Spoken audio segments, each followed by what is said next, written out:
Yo, yo, yo, yo, yo, yo, yo, yo. Pronounce it like the letter, I don't say it at all. It's your boy S. Scott Barz Wrestling Media. We back. Make sure you like, share, subscribe to the channel. Hit the notification bell for more content. Coming up next, intrusive fans in the IWC.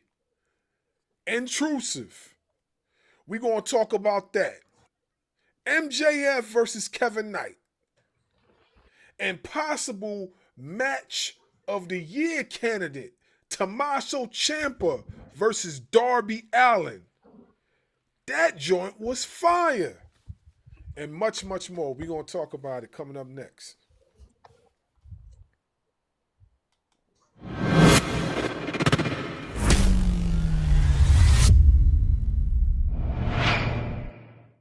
Back at the office early, levels are clean, arrangements locked. This is the one that's going to set the tone. Every section tells a story. That drop in the hook, hit it perfect. We built Escott Bars as a home for fearless music, and that means every detail matters. Escott Bars LLC. The home for fearless media. S. Got Bars LLC.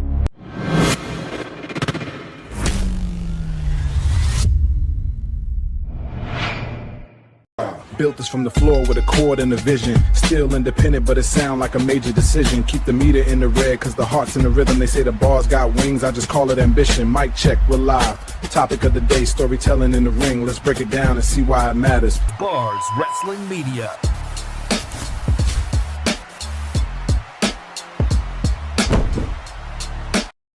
Light it up, we take the ring, no fear in our eyes. Gold on my shoulder, fire in the sky. Hear the crowd get loud, we were born to rise. Bars in the zone, Doug keeps the pace. Otter with the plan, we control the space. This is greatness, nothing less. Turn the pressure to success. Here's your host, Barz Wrestling Media. We back. Make sure you like, share, subscribe to the channel. Hit the notification bell for more content. Yeah, so where do we start with these fans, these intrusive fans, these intrusive humans? Where do we start? Because there's a lot of incidents that's been going on around the wrestling community. We could just pick one and elaborate on that. So I want to talk about this whole CM Punk situation, right? So who knows about the CM Punk situation? Somebody tell me. Because I know about it, but I want to see who else knows about it. Who knows about it? Somebody let me know what's up. Isn't that about the whole fan situation? Like someone pissed off Punk or something? That's what I heard. Well, all right, so here's the rundown, right? And I don't know everything, verbatim, but I'm just going off of what I seen and heard. So a fan was trying to take pictures or videos of CM Punk without his permission. It was a big situation. Punk caught him. Punk was trying to take away not take it away, but put the camera down type of situation, like smack it out of his hand or whatever. And the fan was like, he just wanted a picture. So now he's asking CM Punk for an apology. That's what he's asking CM Punk for, an apology. So it's just a weird situation, man. I never heard of somebody that's being intrusive to another human, and then you're going to go ask for the apology when you're the one that was following him and trying to video him without his permission. And this is what they do. Like, the fans now have become the new paparazzi when it comes to these wrestlers. They be hiding in the woods. They hide behind a gate. They follow you. They catch you on the elevator, ask you questions. Hell, they even use their children to get a photo op with you. So this is what these fans are doing right now, yo. This is wild work to me. How you gonna use your child just to get a photo because you know they're not gonna say no to the kid? That's crazy. That's crazy. But yeah, that's what's going on right now, and it's real. I don't know what to say. It's just real. It's real goofy. You know what I mean? Some of these fans. What's your thoughts? Anybody can start first. Anybody? Nobody? All right, well, I'll just keep talking until then. So like for me personally, I don't like intrusive. I don't like intrusive humans whatsoever. If I told you no, then no means no. Simple as that. I don't need you following me. I don't need you trying to put your kid in front of me because I ain't gonna say no to the child. I don't need you doing none of that. If the answer is no, it's no. My thing is that where is the security? Where's the security at? That's what I want to know. Where is the security? Because I feel like there should be security with these wrestlers 24/7. When they leaving the hotel to go to the actual event they're performing at, when they're leaving the event to go back to their hotel, they should have personal escorts or somebody that can ride with them to make sure these intrusive, crazy fans stay away. That's what they need. And I don't know why I'll be seeing these wrestlers travel alone so much. You know what I'm saying? When it's obvious a lot of these big time promotions got the money to provide them with some security or with somebody that can watch their back. Because some of these fans don't take no for an answer. Some of these fans, you don't know if they armed with the blicky. You don't know none of this. So I'm just very curious on why this is taking place, and it's continued to take place for such a long period of time, and nobody's doing nothing about it. Nobody's doing nothing about it. It's weird to me. It's very weird to me. Anybody got any comments on this? Somebody? Agree with you. What's that? Yeah, the fans have become the fans are out of control. Yeah, definitely out of control. Definitely out of control. It's like they've become they are stalking wrestlers is what they're doing.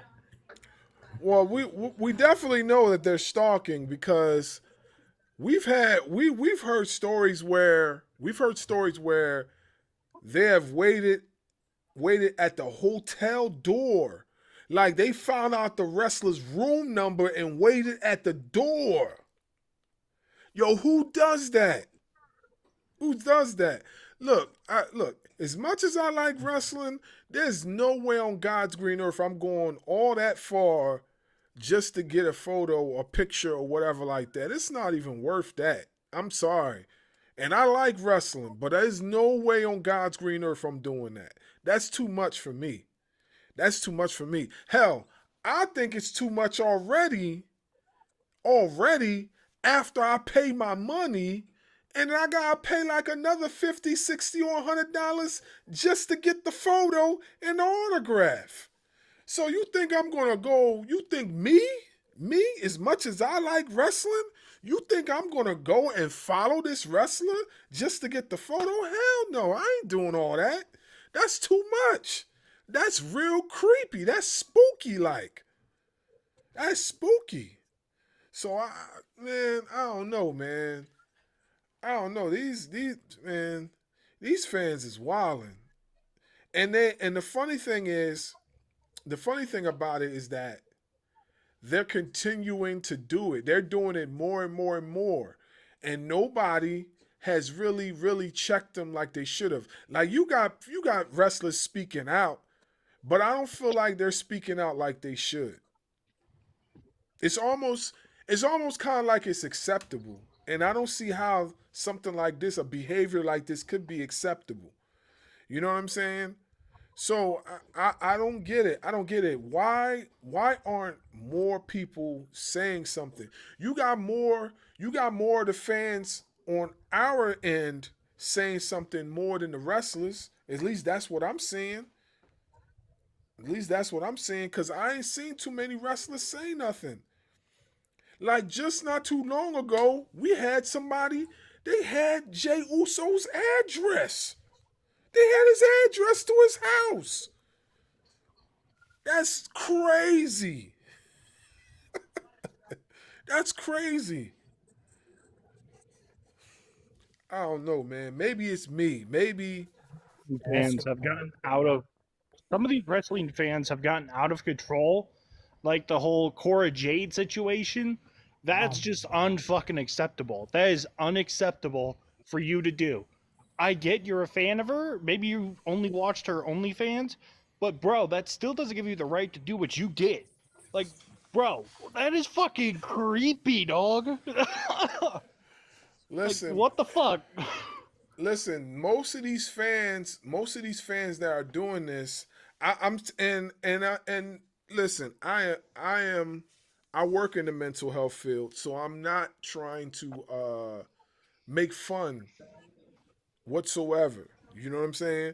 But I do feel that most of these fans that are doing this have some mental disability in some shape or form. I do think, because listen, I'm entitled to protect myself if I feel threatened, right? If you following me for blocks and blocks and blocks just to get a picture and I feel threatened, that means I gotta defend myself. I gotta get you away from me. You know what I'm saying? So how is it that we know this, we understand this, and it's almost like it's acceptable? That's what it seems like to me. It's almost like it's acceptable, because really there's no wrestlers out there that are really speaking up about it. You got like maybe a handful that's really saying something, but none of them are really talking about it. They're not. And I don't feel like it's cool, because you keep it up, somebody gonna get hurt. Somebody already had get. Not too long ago, I think it was like 2 years ago, who remembers the one fan that jumped on the walk path on Monday Night Raw when Seth Rollins, I think he was leaving, or he was leaving the ring, and he was walking up the ramp, and the fan just jumped over? How did he even get that close? That's what I want to know. Like, what? Who does that man even know? Who does that man even know within WWE for him to even get that close? Only for him to say that, yeah, Seth Rollins stole his money. Seth Rollins is a million. Why would Seth Rollins want to steal money from you? Like, you see what I'm saying? It don't make no sense. You misunderstood the story. Barz, you're misunderstanding the story. Yeah, I'm listening. You are misunderstanding the story. So Seth said it on Logan Paul's podcast. Mm-hmm. He said that the reason why the guy jumped the barricade and attacked him was because the guy was catfished and fooled into thinking that he was actually talking to Seth Rollins. That's what really happened. Yeah, and but Seth didn't press charges against the guy. But it's still, but why would he think Seth Rollins would catfish him? That's my problem. That's my point. Seth Rollins, like, because I think people are stupid and they The think reason what they think. why they do that is because everything is planned and to get people riled up.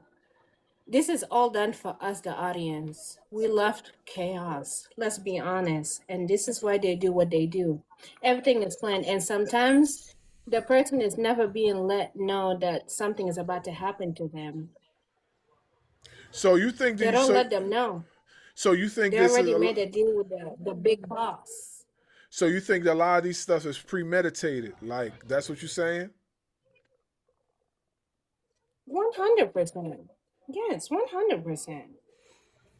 I see what you're saying, but 100%. Everything is planned. And some of them, just the wrestlers don't even know. Some of the wrestlers don't even know what they're about to get in, which is the sad part. Because you think you know you in the game, but they don't know they're in the game that they're being played with. I don't know if that makes sense, but they're also being played. no, it makes sense. It makes sense. So what you're saying is do you feel like some of these companies, some of these promotions are actually setting up these type of things for viral to go viral or something like that online? Because not for nothing, this something similar to what you're saying has happened already with Rampage Jackson's son and him going into the ring and going after the one guy. I forgot his name. I forgot how the story went, but basically it was supposed to be a work, but it Psycho ended up Stu. That's his name. Psycho Stu. Yeah, so it was supposed to be a work. It ended up being something totally that got out of hand. They invited him there, and Yep. so you know what I mean. So what you're saying is that Yeah, this. 100%. It's a game. I mean, it seems like that to me It's a because game in a game. nah, it seems like that to me because like I just don't feel a lot of the wrestlers are speaking out enough. Like it's becoming dangerous out there. I know for me, I've went to a few events with my kids and like I'm very protective of mine. So when these wrestlers are coming around, I'm honestly trying to protect my kids from them because they're in character. My kids don't know they're in character. You know what I'm saying? But I know they're in character. That's true. So I'm like, you know what I mean? I'm trying to hold them back because they want to go over there and they want to do this and do that. Like my one son, I took him on his birthday to a AEW Dynamite. They came to my city, so I took him there. I was literally standing in front of John Moxley. You know what I mean? He was in character, but he was on camera cutting a promo. And then Wheeler Yuta walked up right next to us. They were both cutting promos. Like I was literally, all I had to do was just peek like this, and I would have been right in front of the camera. But I stood back and I was just watching what they were doing. And my son was all excited. He wanted to jump in there, but I told him no. You know what I'm saying? Because they're in character. He don't even understand. But the funny thing about it is that there's not enough parents doing that because the parents are actually putting the children in the line of fire just to get the picture. It's crazy. That's true. That's true. It's And you crazy. have to let your kids know. I know it's gonna break the illusion. It's gonna break the illusion of the fights. But then I just remember a long time ago when I was watching wrestling, when I was young, I was like, why am I seeing people fighting each other and bleeding? That was my first instinct. I liked it, but I was like, why do I like seeing people being hurt and bleeding? Even though at that time I didn't know it was a play, of course. But I feel like back in the day, like WWF was crazy. Like I don't think it was planned. I feel like people are bleeding in real life back then. But I totally get it. But then you break the illusion, but you can still be entertained. But thank you so much for letting me in. How you No, doing? no problem, no problem. Hey, let me ask you a question. Where are you from? You have an accent. Where are you from? I am originally from Syria. My mom is from Uganda, and I am in Okay. Denver, Colorado right now. Oh, okay, okay. That's what's up. Yeah, my family's from Nigeria. That's what's up. Oh, that's beautiful. I That's know some people from there, but not a lot. Yeah, that's what's up. That's what's up. Yeah, I just know. Once I hear an African accent, I always try to make sure I ask. You know what I'm saying? Because there's a people. Believe it or not, there's a Yes, lot of I'm an African girl. My mama is black. yeah, yeah. My pops is black. My pops is from For sure. Philly. My pops is from West Philly, and then my mother's from Akwa Ibom State, Nigeria. So yeah, so I'm like, you know what I'm saying? I'm half and half. I see both sides of the fence. We You know what I'm family. saying? We Wait a family. minute. We family, you know what I mean? Yes. Yeah. Yes. Yo, What's up? Yes, we are. Bars, you Igbo, ain't you? Nah, my family speaks You know Efik. what I'm saying? Bars, you're. Nah, Oh, okay, yeah, okay, okay, okay. my family speaks Efik. I'm gonna tell My, you who. my, my. Go ahead. I think there's a little No, bit of a no, I delay. wasn't trying to listen to what you were saying. Oh, okay. No, I was gonna tell you. I'm gonna tell you Yeah, who's there it is. I'm gonna tell you who's Igbo though. All the wrestlers that you see currently in WWE right now, they're all Igbo. They all speak Igbo language.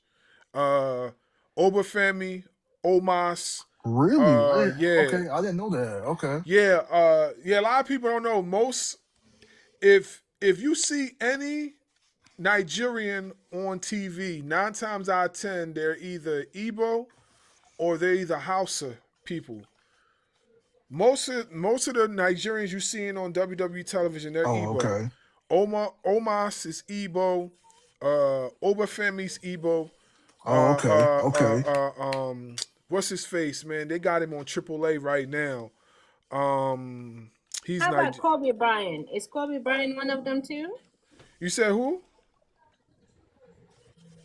Who we talking about? Kobe Bryant? The basketball player? Kobe?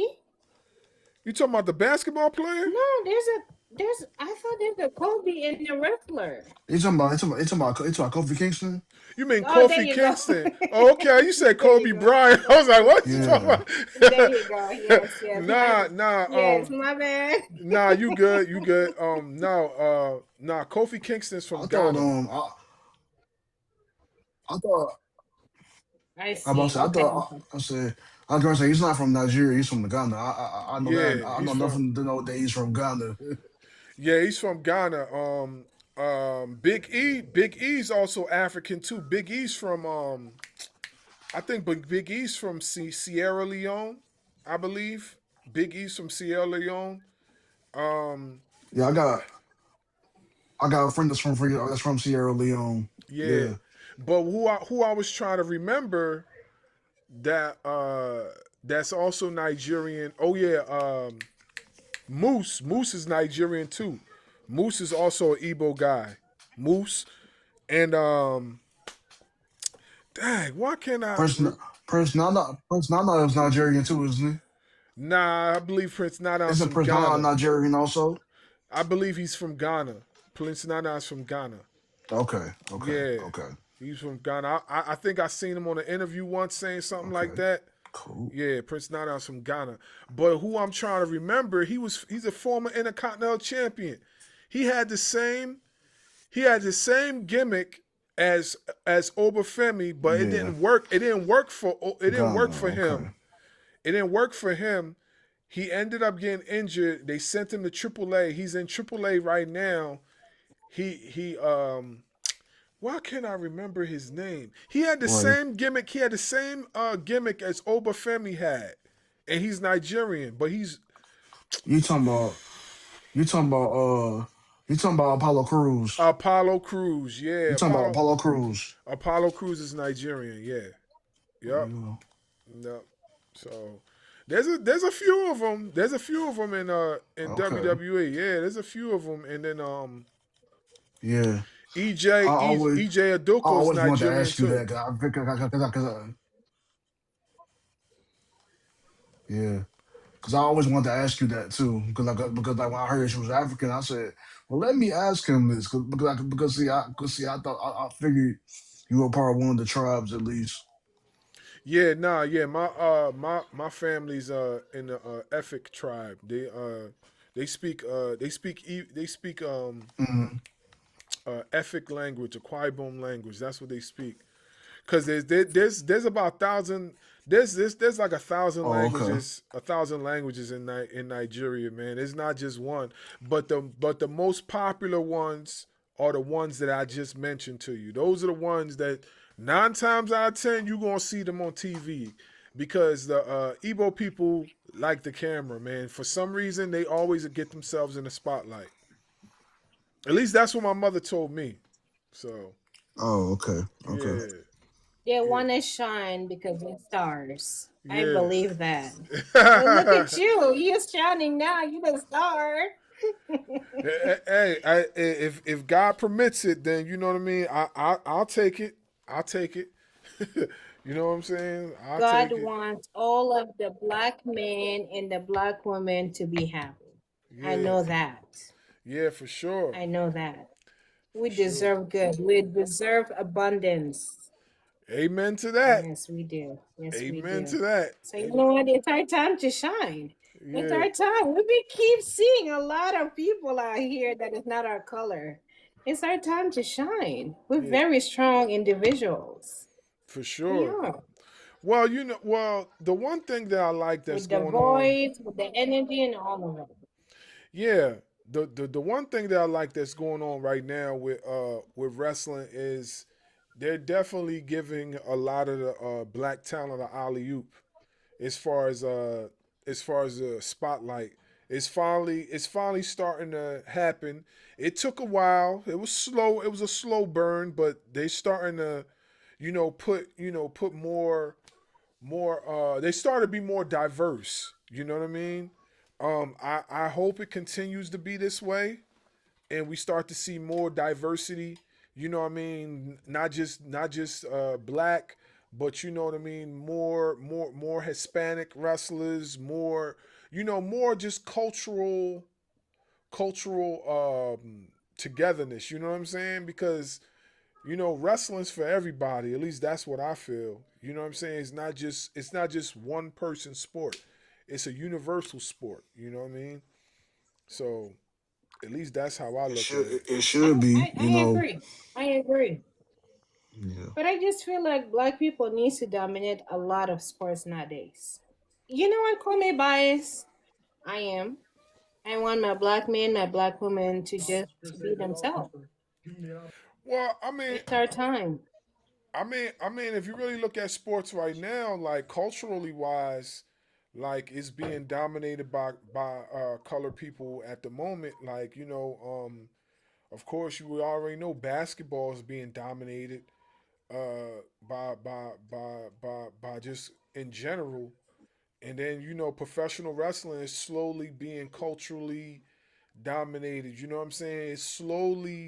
You slowly starting to see more and more and more and more and more and more black people, Hispanic, brown people, whatever. You know what I mean? You're starting to see more and more people coming to their own when it comes to professional wrestling. So it's definitely a plus for the culture. You know what I'm saying? So yeah, we need to see more of that. We need to see more of that.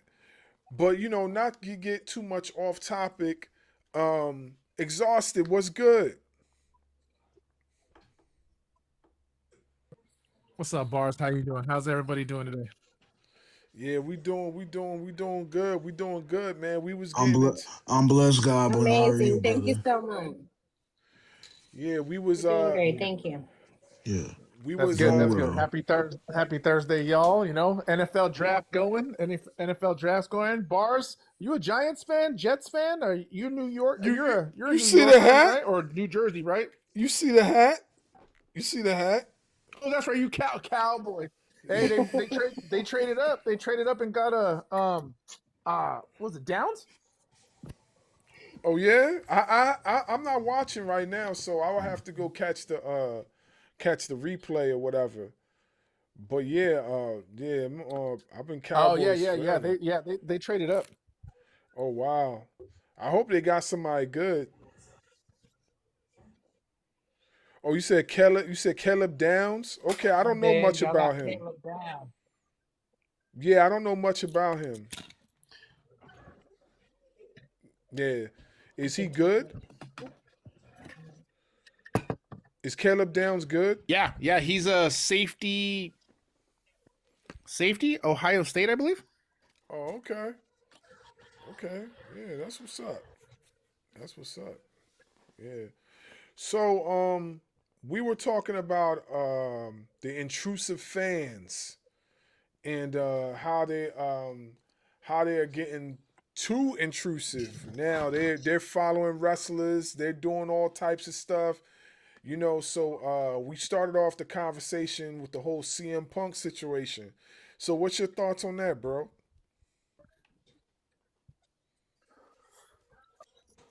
Yeah, I mean, I think that's pretty much hits the nail on the head. You know what I mean? Like, it's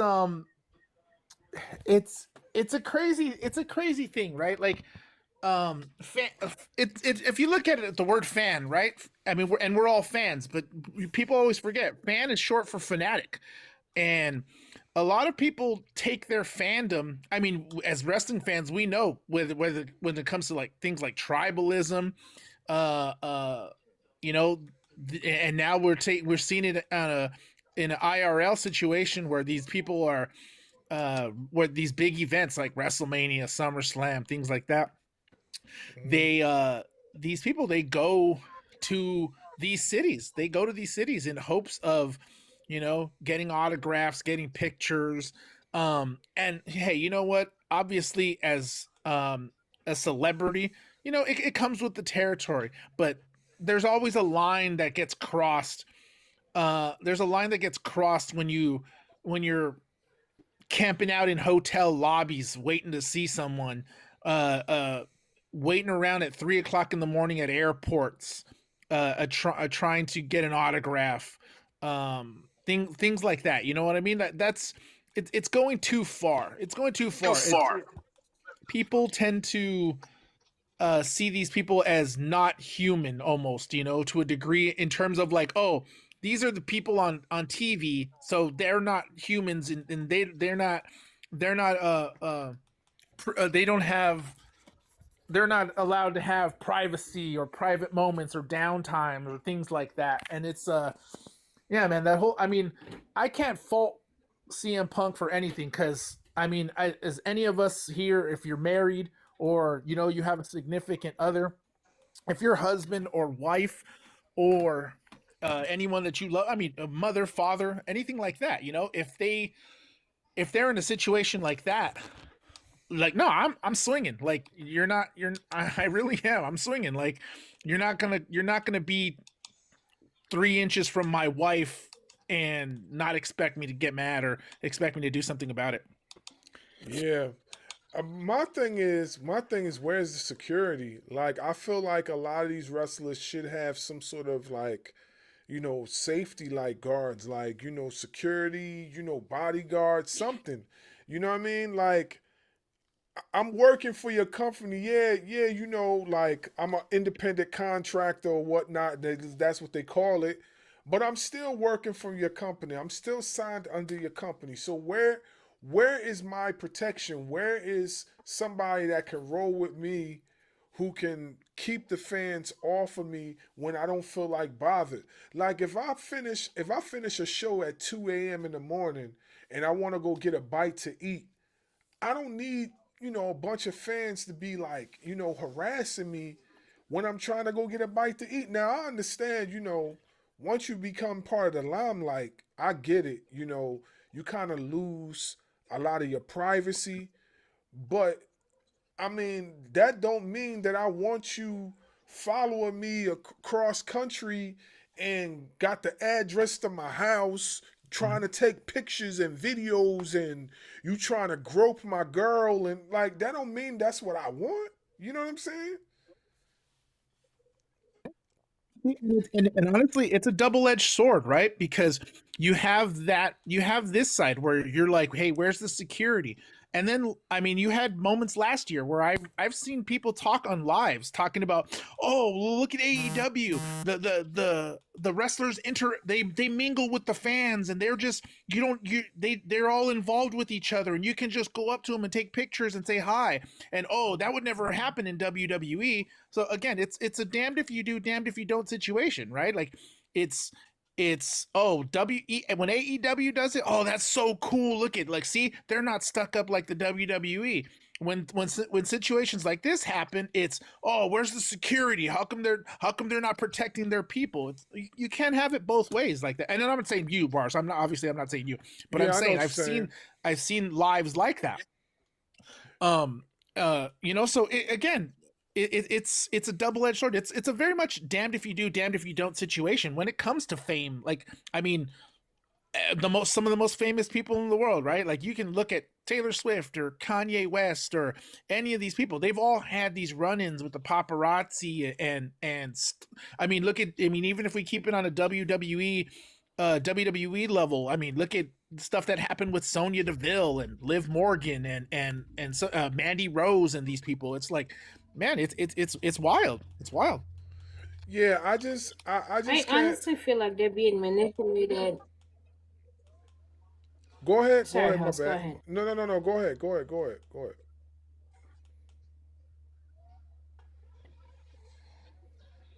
I just feel like people are manipulated, like the citizens, the fans, and the corporate that they are dealing with.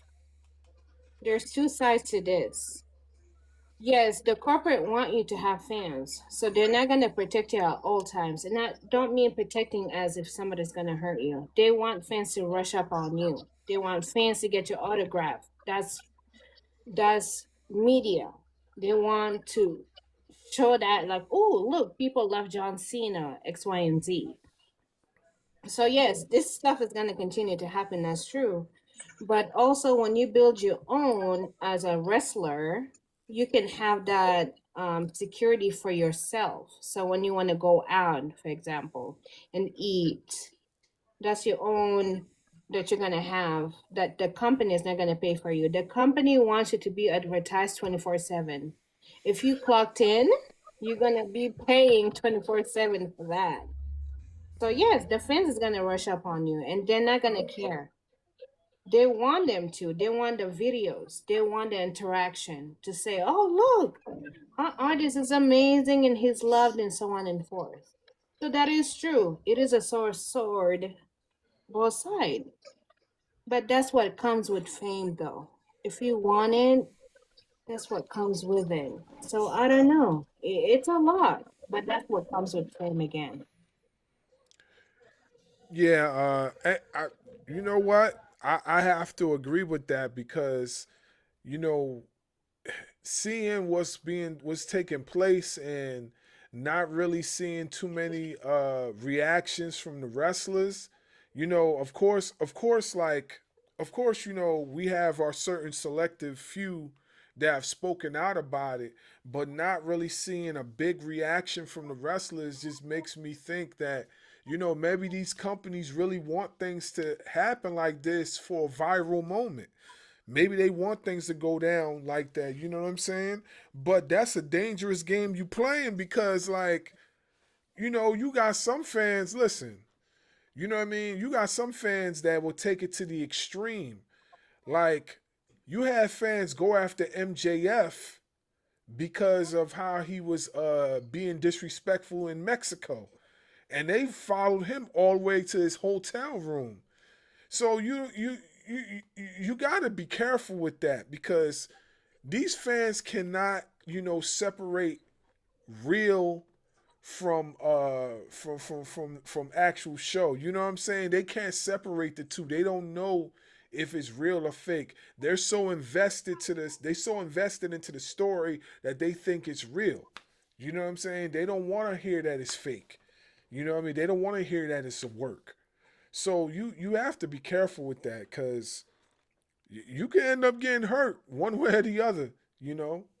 So, I mean that's just my opinion on that. But I hear what you're saying. Hey, Nasty Leroy, man, what's your thoughts on this, man? You being out there in the field, so you will know more than anybody else, man. So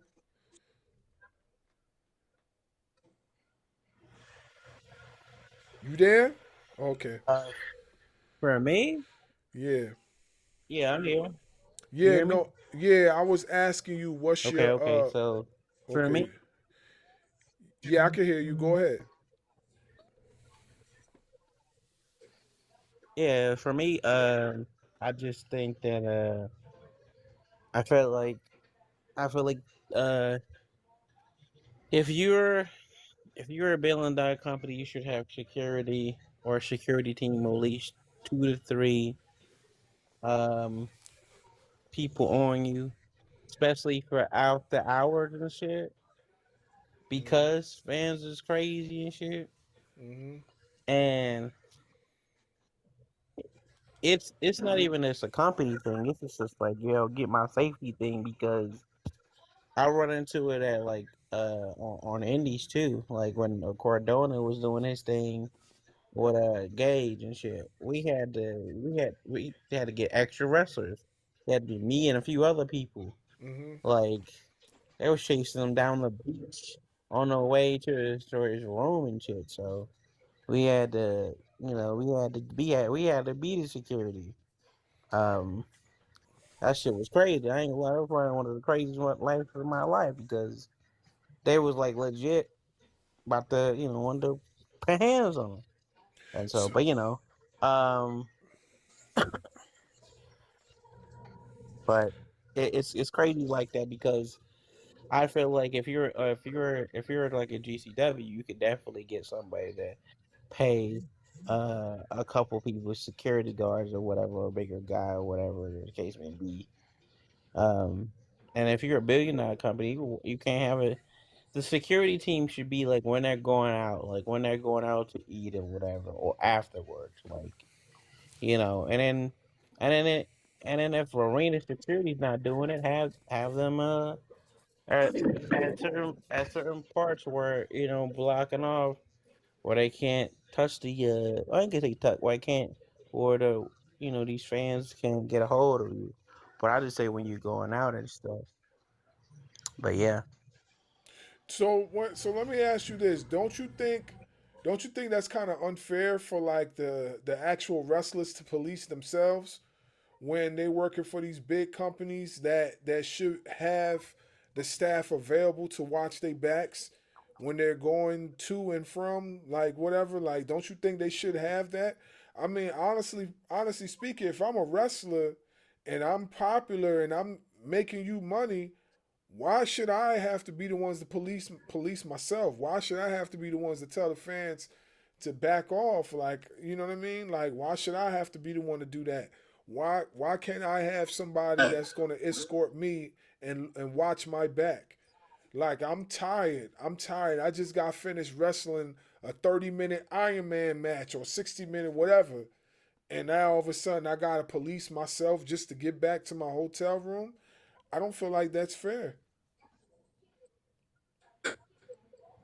Or I'm gonna just say this. It's like I feel like this. Like, it's been a couple of times where I've been in a couple of situations where I've seen, like, I can't even speak on the WWE stuff, but like, um I know like a couple times that I've been with my homies that I know from. Well, you know what? I didn't have homies from WWE and shit, and I'd be around them, and they'll be like hounding them afterwards or whatever, and then I have to tell them, or my friends will have to tell them, like, if they, especially if they're not in the mood, like, yo, you just come back, you know, you know, uh, this is just not the proper time or whatever. I think the ones who get it, they will be like, all right, I got it, and the ones who just be, I gotta get the picture, I gotta get the picture. Then you just gotta be like, yo, move on, yo, and but like most of the times that I've known, they'll have one or two security guards, but it's like you're here at the times that they needed you. You're not here at the times. You're not here at the times that they really need you because and I don't think it works for certain people though because like certain people get certain privileges to be honest like Mhm. um uh it's weird because like one of my friends I won't say his name but one of my friends no name if I said his no name you'd be like oh shit I didn't know you was friends with him. He had one security guard one iota this is one uh and he was a broad dude he was a big dude but then another friend that I had I was just chilling and hanging out we'll just say she's a female so I'll just give a little context she had two security guards but it I was just like how could you not and she's known she's on TV with a certain world champion. But like then, but they don't even, but they don't even like they're not even doing shit most of the time. They're just there to like, oh okay, pull it back. But like if it got really wicked, are you really now? Are you willing to get down? Because most of the time they're not willing to really get in there and like stop the action because I could only imagine if I'm friends with like I'll say the name. If I'm friends with Rhea Ripley and fucking you need 5, 6 of them, but motherfuckers over there because they just come and hound you and shit. Um, I don't know. It's different because like they know who to run up on and they knew who not to run up on, but they didn't run up on me and my friend because we wasn't having it. But Well, like I'm gonna tell you like it's this. just it's weird because you would think Well, I'm gonna tell you like this, and and I'm gonna just let it be known. If I'm a wrestler and I'm known, and you run up, and you fans run up on me, the beer that Homer Simpson be drinking, the Duff. I'm duffing every single one of you jokers. You run up on me, and you catch me off guard, I'm swinging. I don't care. You could go complain to the IWC all you want. You could go tell that, look, I ain't playing that. You know what I'm saying? If I'm getting on, it's a security type of thing. Cause I used to bounce, and my whole peripheral had to be on point at all times, like in every single situation. When I was in those strip clubs and I had to watch everywhere. I had to survey everywhere. You understand what I'm saying? So I'm just letting it be known, if I ever was to get in the wrestling ring and you IWC fans run up on me, like Homer Simpson, the Duff, that's exactly what you gonna get. And I don't care who you complain to, I'm gonna give you a Duff right across the nose. Get away from me. I don't play that. And then you can complain to the company. You can tell whoever you want. I don't care. Like, you know what I'm saying? If I feel like I'm threatened, that's what you getting. right. I'm laughing, but I'm really serious. Like I said, they know who to. They know. Well, They know. They Bars, know who to run for. if a fan crossed that barrier, then they subjected to the punishment. Exactly. You know, so like major companies, you really don't have like WWE, AEW. You're not gonna have that, because they got security for that. And even the indie shows, the wrestlers normally do their own security, but you also may have someone working security. I do security for Hernandez, Supermax, in his company. Mm-hmm. And don't nobody run up. Don't nobody. They see OG there. They don't run up in the ring because they know that if they run up into their ring, they're not just gonna deal with me, but they're gonna deal with the rest of the wrestlers because the boys coming out the back. But I try to diffuse all that even before it starts. So it's just the bigger the company is, the better the security is. You just starting out, or you just an indie. It's all got to do with dollars. So most of the wrestlers do their own security. They have a wrestler outside the ring actually doing security when he's not wrestling a match or he's not working that show, they'll just Mhm. call one of the boys and have them working security. Mhm. So, but so, you get people that be drunk and they'll try to test the waters. But once they learn, once they see you enough and they know that you're not going for that and they can't get into that ring, then they behave themselves. Yeah, yeah. It's just a weird thing. It's just very weird. Go ahead, Nancy. Go ahead. It's a thing like you know who to run up on. Like I yet to see somebody run up on Jacob or Jacob Fatu or Royce Keys or any of that or any of those type of dudes because 9 times out of 10, like if something was to happen, they ain't playing.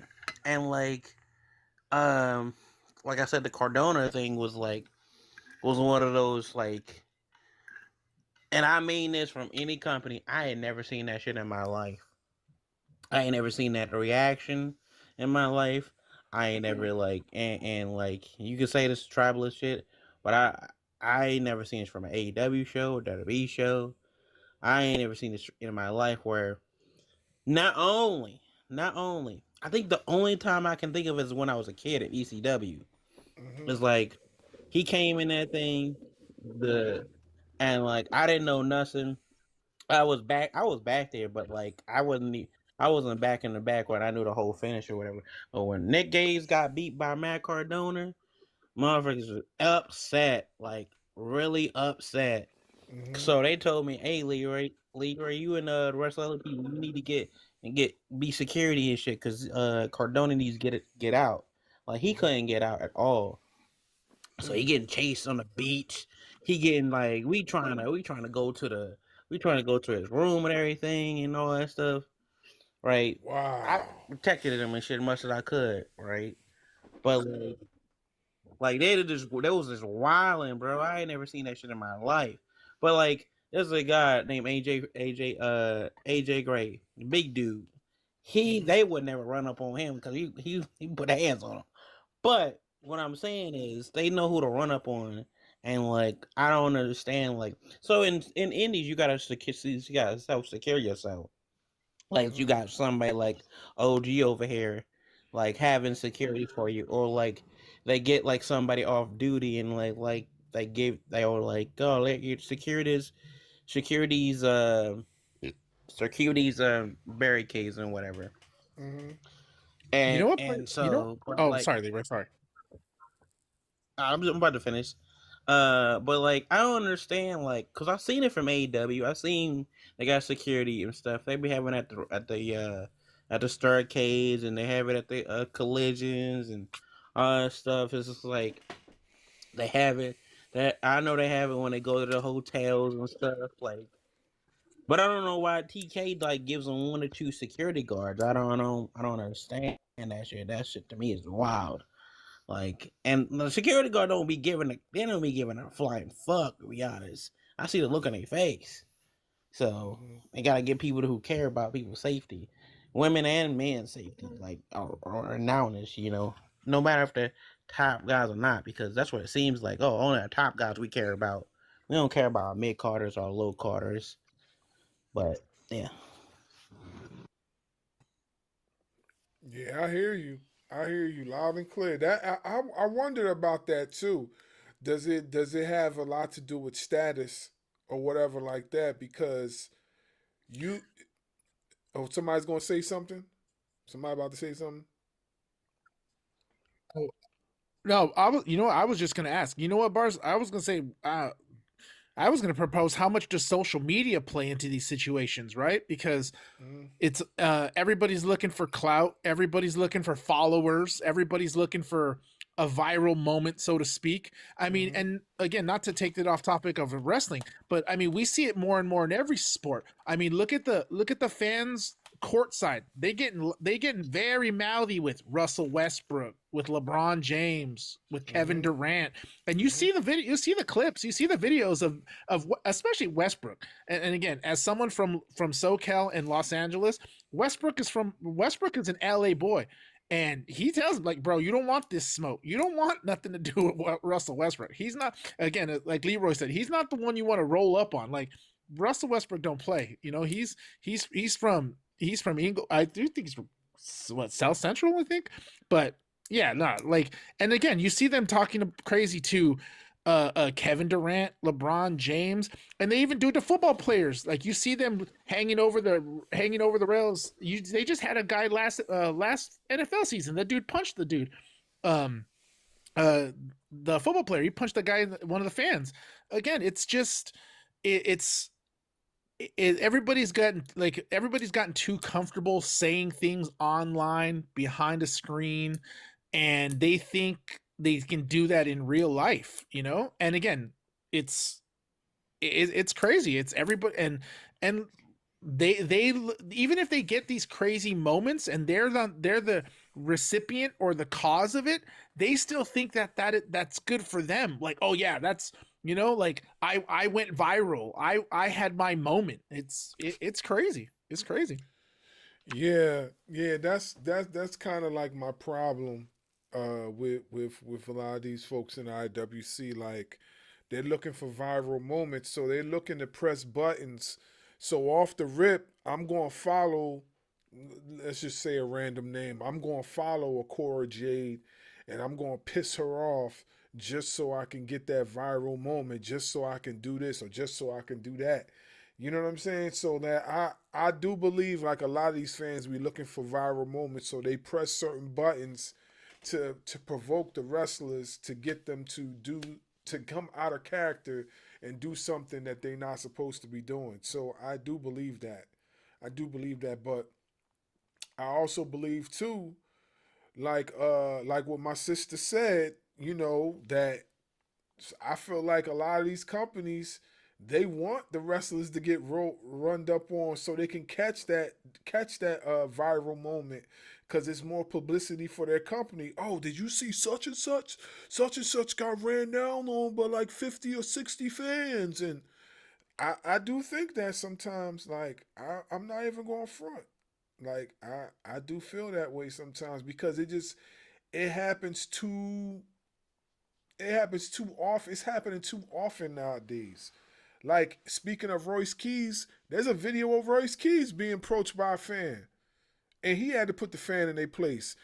You know, Big Vito had an issue. This fan got some nerve. This guy he rolled up on Big Vito, and he tried to wrestle with Vito in front of everybody. Now, Vito was trying to keep himself calm, so he ain't hurt him, but he put him down.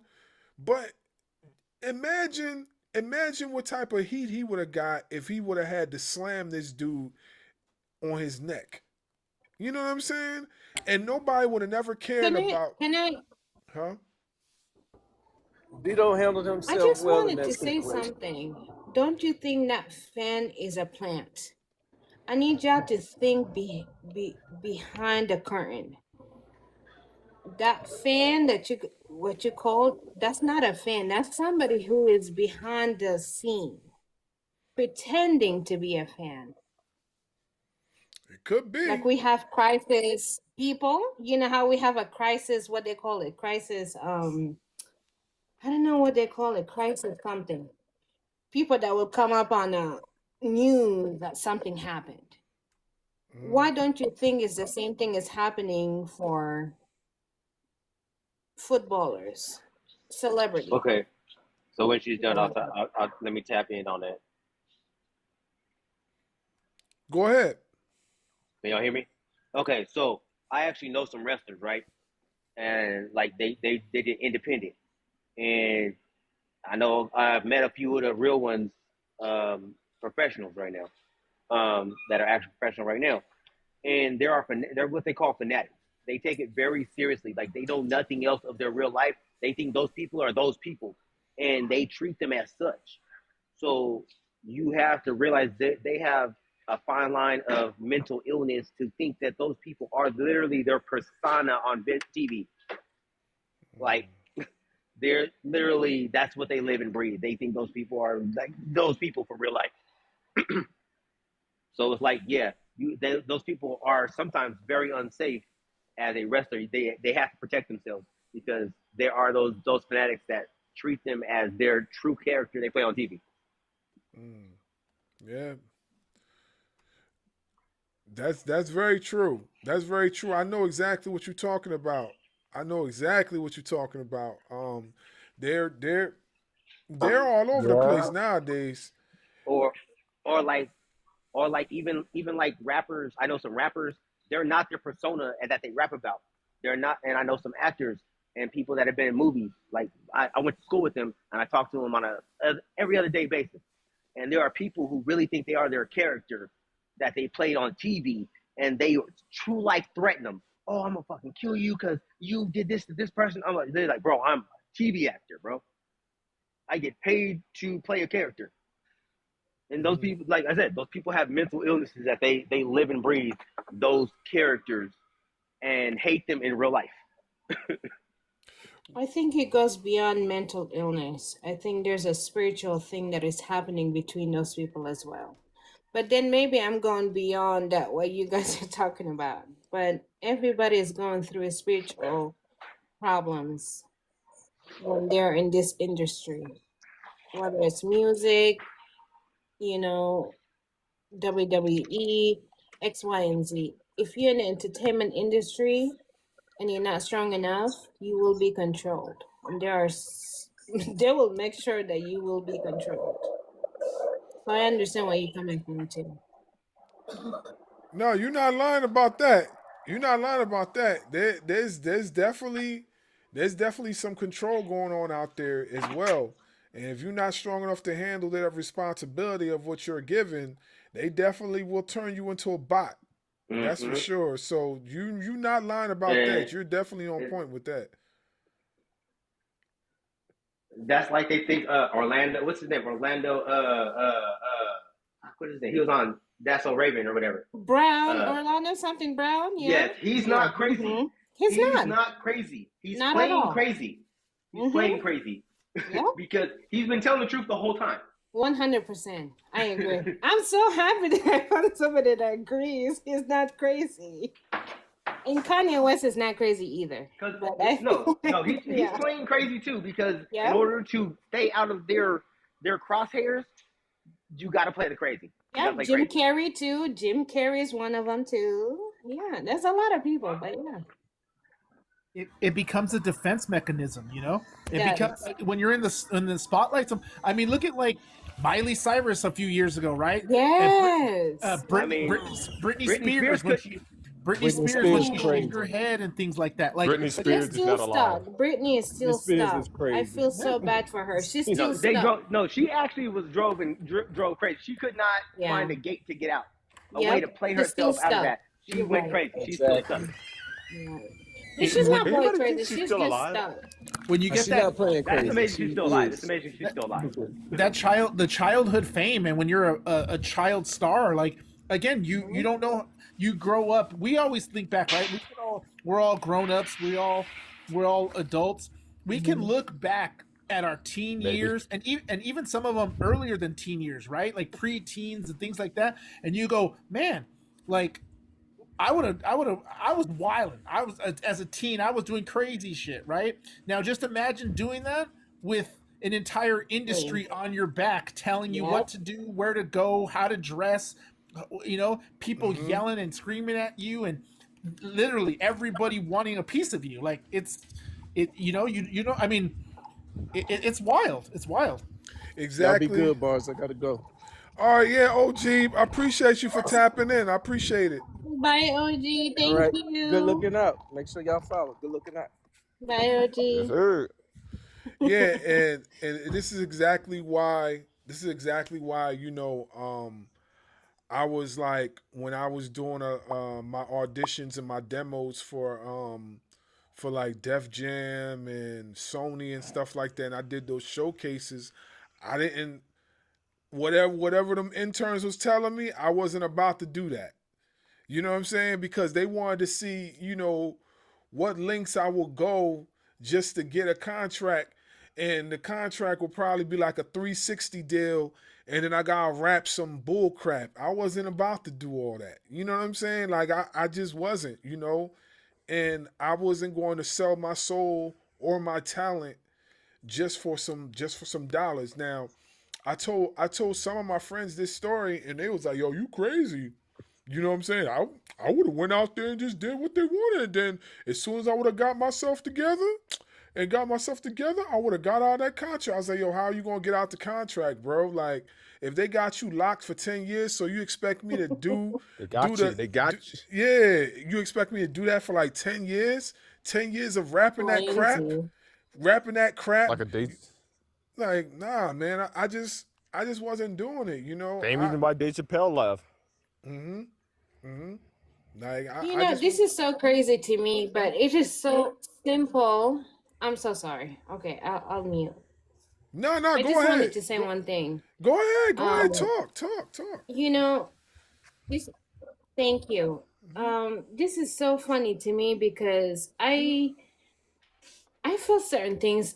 Anyways, but Drewski is one of those people that I kind of slept on for a minute. But when I start listening and watching his shows, even though it's funny and comedian, Drewski was actually speaking the truth. He was just showing us how we can cut off people and people we can keep in. Go beyond his goofy self and then just stop in when he's really talking. And this is what we want in our society right now, is people that can go beyond and can just tell, can read. I want every single person in this panel to just read people from now on. Just read them and don't guess yourself. If you feel like that person is wrong, you're right. That person is wrong. We shouldn't guess ourselves anymore. That's just my point anyways. Thank you, host, for letting me speak. Nah, no, you good. Like, hey, like I said, I believe there's a lot of finagling going on as far as the fans and the talent. I just think personally, I just feel like the promotions could do a lot more as far as looking after the wrestlers and making sure the wrestlers are safe. If you working for my company, I feel like you're obligated to make sure I get home safe to my family. I don't feel like I should be policing myself. I feel like that's dangerous. You know what I'm saying? And that's just the way I feel about that. I feel like that's dangerous. I shouldn't have to police myself if I'm working for your company. If I'm working for your establishment, I shouldn't have to police myself. You know what I mean? But unfortunately, that's what we're dealing with. Sadly, you That's why I have can to, respect especially with these AEW. big companies. Yeah, you have to. You really have to. Every single money that you get is about to be for you, for your protection first. For your protection first. And then that's when you start to invest, which is so sad. I know. We thought that was supposed to be a come up to help the family, right? Help you. But no, you have to help yourself first too, because they're only coming for you. And if you're not good anymore, they will just throw you out. On to the next one. That's true. They don't care. That's true. Yo, what was you gonna say, bro? You was about to say something. What was you gonna say? Who, me? Yeah, wrestling fan. Yeah, what was you gonna say? Yeah, I forgot already. I was finna say that's why I can respect AEW for what they do. You're like and everything, 'cause, they actually care about their wrestlers. WWE don't.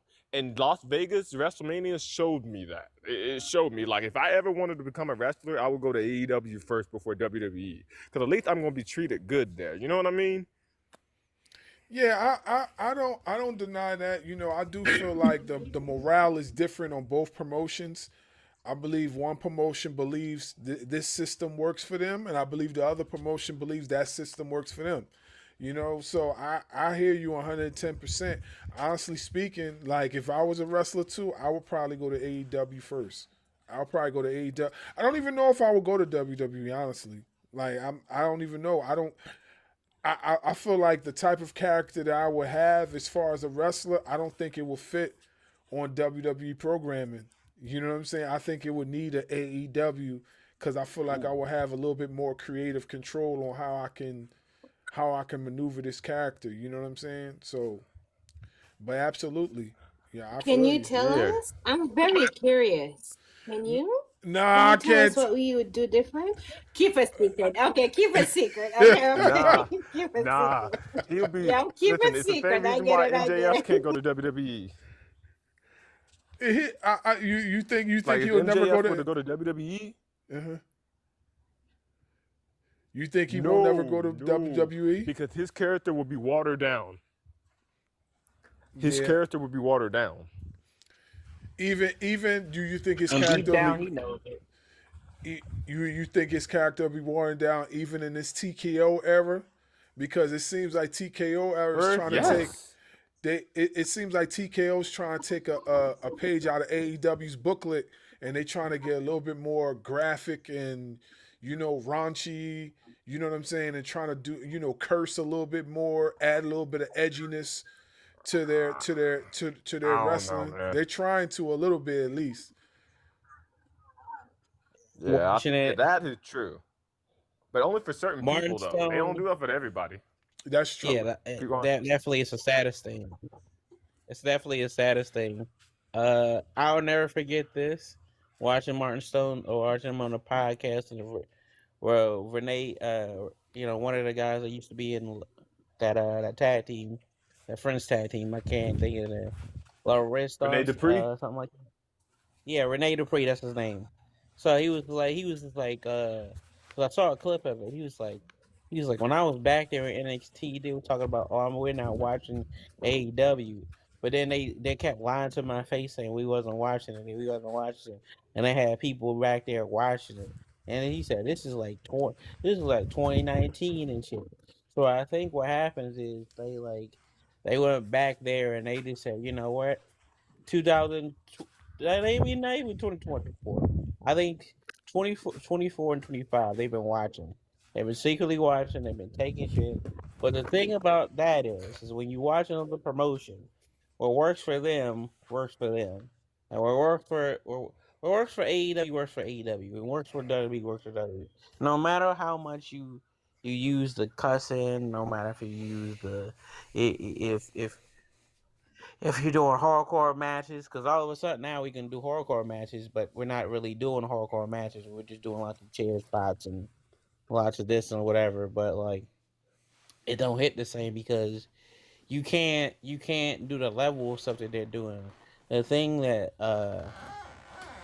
AEW does is if it's a street fight match, it's a street fight match. If it's a no holds bars or if it's a Texas death match or whatever the case may be, they gonna go into what it's supposed to be, like what and even that you are outside of the hardcore stuff, like you try to use tag team wrestlers for a while to make it look like you have an actual division, but then weeks later on you got the same tag team who you was trying to use, like Axiom or Motor City, like, all right, we got this good tag team division, but then you can't really book it correctly because you don't really rock with tag team wrestling. This was the thing I always say to people who always be like the like I'm being tribalist or I'm being this way. I'm team AEW. I just like pro wrestling, bro. I've always been the alternate person. I like alternate stuff. I don't like the same things like everybody else is like. But at this point, thinking as a person, as a wrestler in the industry, like I've had chances to go to fucking WWE. I've had, like recently, have chances to do the ID program, and I looked at it and I didn't like it, and I was like, nah, it's not for me. So, but it goes to the point of like football. Like in football, you just go to what system you could cater to you or that's best for you. I feel AEW is the best system for me. Now, a lot of the guys that I know, one kid that was mentoring, he wanted to go to WWE his whole life. He's on Evolve right now. And that's just works for him. But like, yeah, there's just certain things work for certain people, and then like certain promotions just work for certain stuff. Like they can't do hardcore stuff because that's not in their bag, or tag team wrestling, or just like in-ring storytelling, or whatever the case may be. They trying it, but it's not working. So yeah, I don't know what would take for them to work, but they gotta Yeah, I find their get it. pocket, because I get AEW it. find their pocket. I get it. Yeah. I want to get Lightskin's take on these intrusive fans, and then we could go on to the next topic, because I know we've been on this topic for a minute, but it's such a touchy topic. You know what I mean? We could talk about this for hours, because there's so many things going on with intrusive fans that, you know, is crazy. So I want to hear Lightskin's take on these intrusive fans, and how can things be safer for the wrestlers and the fans too, the ones that are doing what they're supposed to be doing, you know?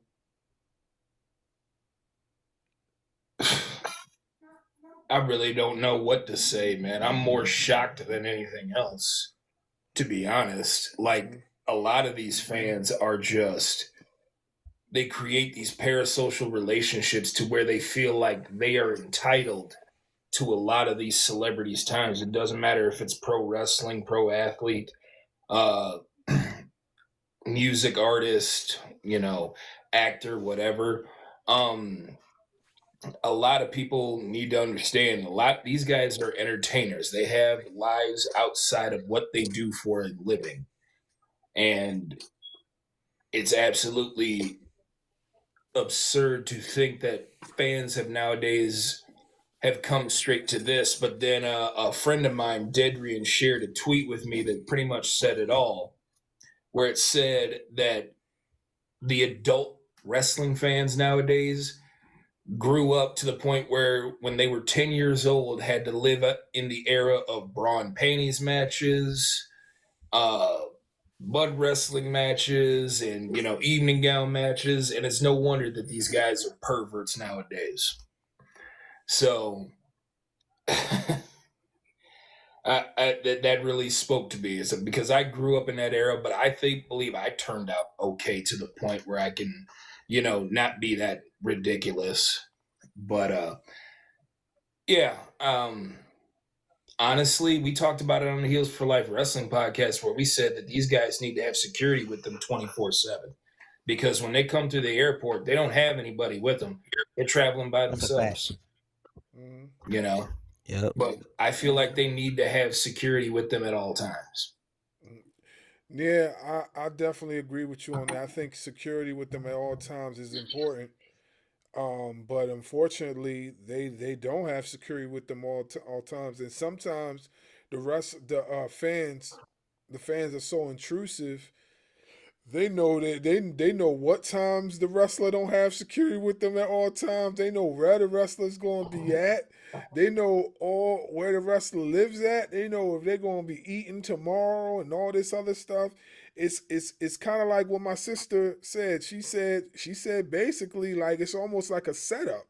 It's almost like these fans like are being hired by the promotion just to be intrusive and get them viral moments. It's almost like that, because sometimes it'd be too coincidental.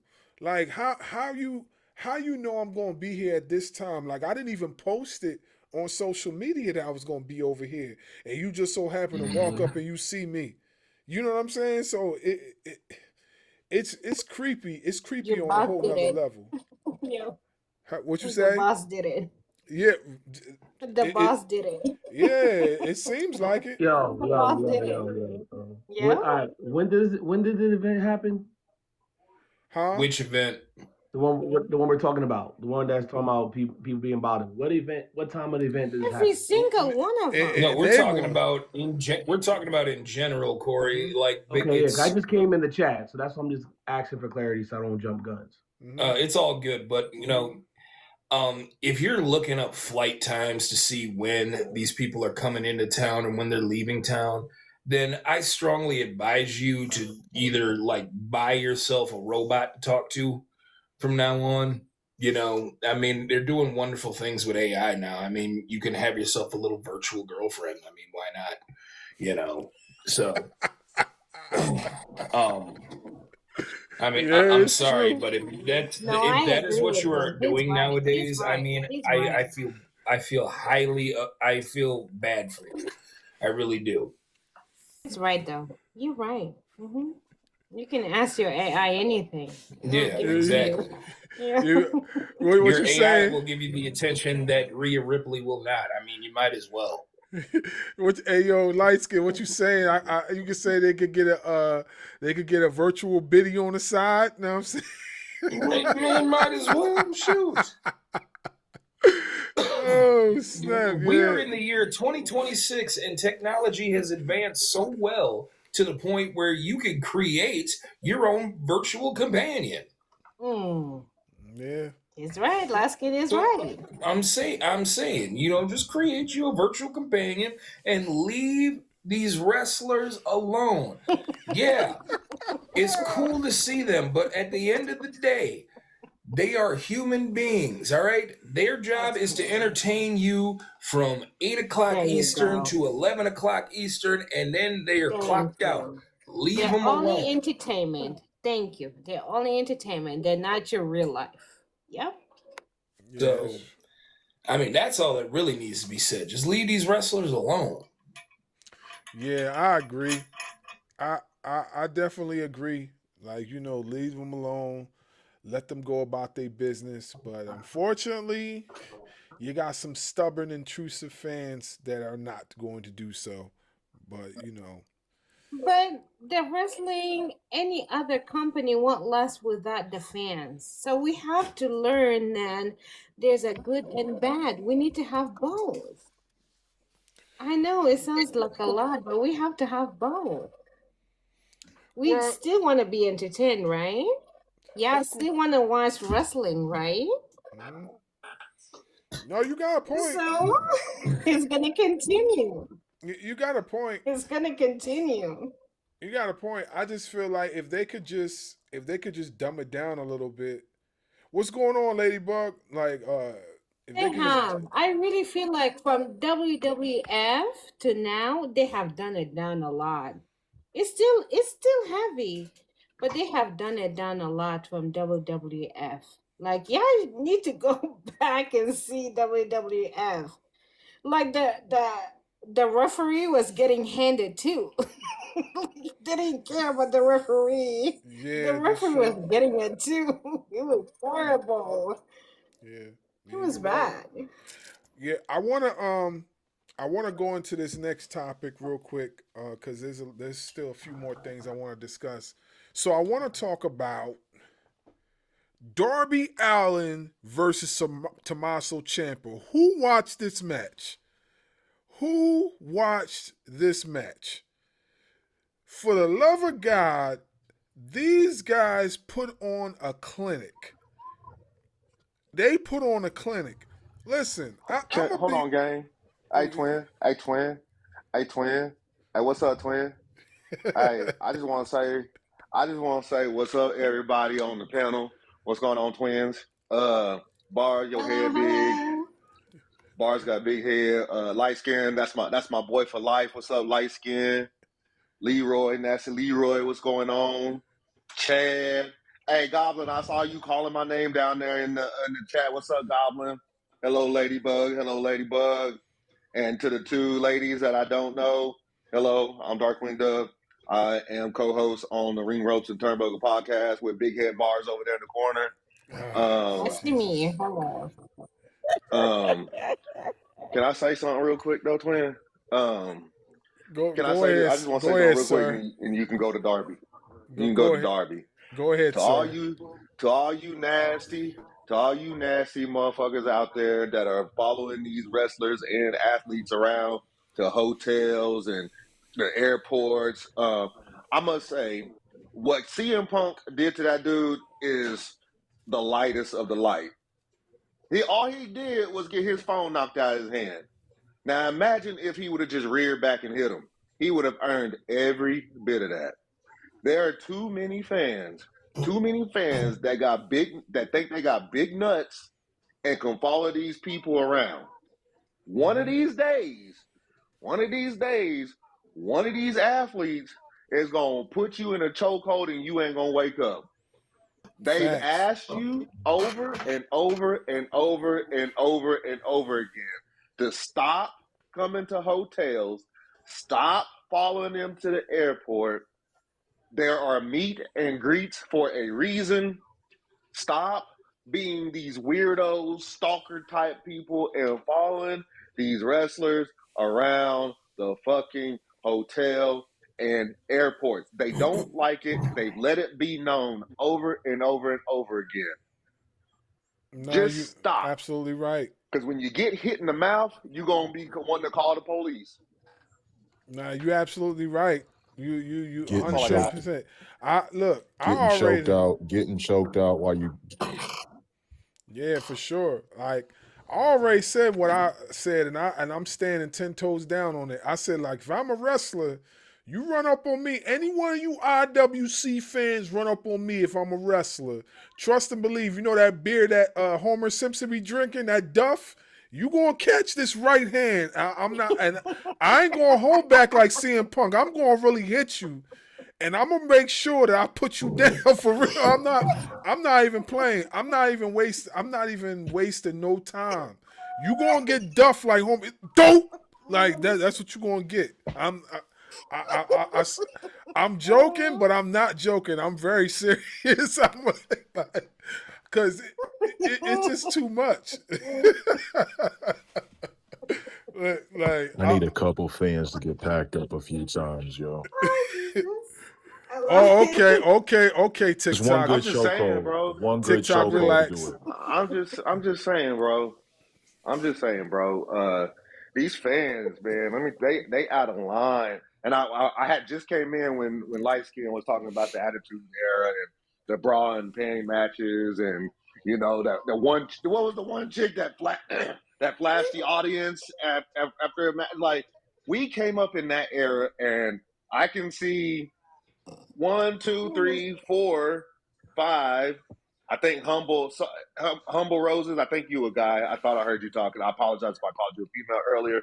It's all good, fam. You good. Humble Roses, a dude. So you got 6 dudes up here. I think we all turned out pretty good, don't you think? I believe so. Okay. Well, I'm the only lady, so I can say so far, so good. I mean, it's just like, yes, that's the era we came up in, but then there's those that are like younger than us that, you know, could watch this stuff on the WWE network, and, you know, now they're, exposed to all that stuff, and now they're even more perverted than the ones that we grew up with. So at last, that's true though. That is true. Yeah. It's crazy work. It's crazy work. And I get it. You know, in the days of the internet, I mean, it's just nuts, some of the things that these kids learn, nowadays. I mean, you're talking to somebody who used to work in the school district, and when the kids would come up and say some of the most raunchiest things, and I'd be like, hey, watch your mouth. They'd be like, how do you know what that means? I was like, I may have been born a long time ago, but I wasn't born yesterday. So yeah. That's the fact that you know. That's funny. It's like what my mama used to say to me. I might have been born at night, but not last night. Mm-hmm. Yeah. That's all I have. Nah. It's listen, like, this topic is something we could be talking about for hours. You know what I mean? Because there's so many incidents that we have seen over the years that were just out of control. You know what I mean? And I don't think it's going to get any better. I think it's going to get worse, as time goes on. I don't believe that. I feel like it's going to get better, to be honest. I am. All these conversations are good. Young people are listening to this, by the way. They do. Miss Ma'am. They be faking their ages. They listening to this, so this is good. You sure? Miss Ma'am, with you being with you being the only female on the panel right now, we got one in the chat with Ladybug.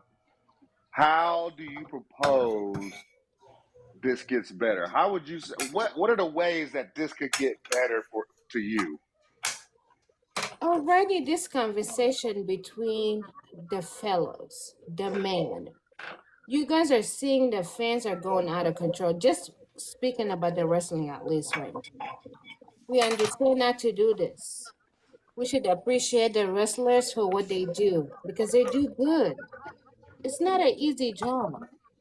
They still have to be physical, even though we keep saying it's fake, but they still have to be active. They still have to have physique. So that's the aspect that I'm seeing that is good. Now, the fake part is important too. We need to teach our children. Yes, they are fighting and they will have beef. But that doesn't mean we should be ugly toward each other or do bad things toward each other. We can enjoy wrestling, we can enjoy football. Somebody's gonna lose anyways. So how do you handle when you lose? Are you gonna be bitter? Are you gonna get better? This is what I feel like this is how we're gonna improve. These conversations are important. I don't feel like none of y'all are bitter. I feel like a lot of you want to understand and be better. But that's how I feel as a woman. And if I'm wrong, please tell me if I am. But I feel like every single one of you want to achieve something good for yourself or for the future self. Anyway, are we supposed to do that with a grown up? We're supposed to teach the new generation, like, look, you can enjoy wrestling, but don't let it manipulate you. Don't let the company manipulate you. You can still be good. And if 10, 20, 30 people stand up to that one company, we're not going to get abused anymore. We can get better. And I know it sounds like, oh, woman fantasy. It's not. It's reality. It is. And I feel like a lot of you men understand that. Well, well, like we understand that, but the fans, they don't, and a lot of those fans are, some of them just live in this delusional world that this is what they're owed, and they go by this any means necessary mentality in order to get it. You know what I'm saying? And that's a dangerous game you playing. Eventually you're going to get hemmed up. Let the people that play the dangerous game, let them play it. And the people that understand will survive. This is the rule of the world. If you want to play stupid, continue. If you want to play smart, be smart and move on. Yeah. I really find it very easily. Yeah, I agree with you. We love the haters because they give us points. let the fans be the fans. But as a wrestler, as a CEO of your company, you're the one in control, and you can use it in a good way or in a bad way. It's in your own control. Nah, I agree with you. I really believe that. I agree with you. Yeah, for sure. So, getting back to the Tommaso Ciampa versus Darby Allin match. That match, there were points in times where I thought they was gonna call the X on Darby Allin. The bumps that this man took in that match, that dude should not even be standing, let alone be like walking, talking, whatever. That what was it like a what do they call it? Airplane? What do they call that move where Tommaso had him and it was air raid, what was it? Air raid crash? The avalanche air raid crash. Oh my God. When he did that to Darby Allin, I was like, yeah, it's over. It's over. This was the shortest title reign ever. It's like Tommaso's new champ because I definitely thought it was done. And he kicked out of that. I said, yeah, man, this dude is an adrenaline junkie. Like he gets off getting beat down like this because I call it pure mentality. I feel like that's pure mentality right there. That's pure mentality. I don't know if it's pure mentality or Other half kicks in. I don't know if you guys know that all of us have another half. But when your other half kicks in, that's when you become ultimate. You tap in and you say, my other half tap in. There's a lot that goes into wrestling that I feel like some people understand and don't. You have another entity in you that is going to tap in for you. Did you guys know that? Yeah, my other half is called Megatron. There you go. Yes. That's not a bad thing at all. Like it. Yes. If you Here can we use go. it in a good way, if you can use it in a good way, it's gonna be used in the right way. But if you're gonna use it in a different way, Nah, I rebuke that. I got enough problems already. But Have I to hope use y'all it in the doing right good way. this evening. Oh man. Hello, I hope Lady y'all Black. have. Hey. I gotta have two. It's nice to have a lady with me. That's nice. How's everybody doing this evening? All I heard was Chris like yelling in the distance. I was like, "Oh shit!"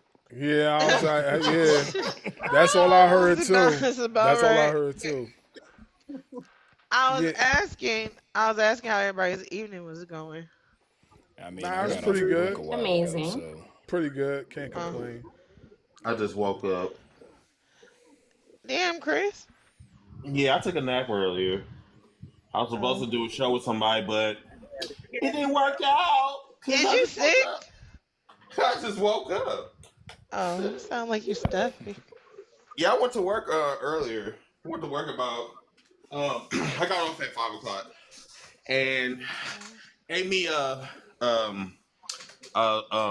submarine steak sandwich, and I just I'm like, We no, call. I'm good. Wait. Did you just call it by his whole name, like Submarine cousin That's wild. sandwich. You damn right. Okay.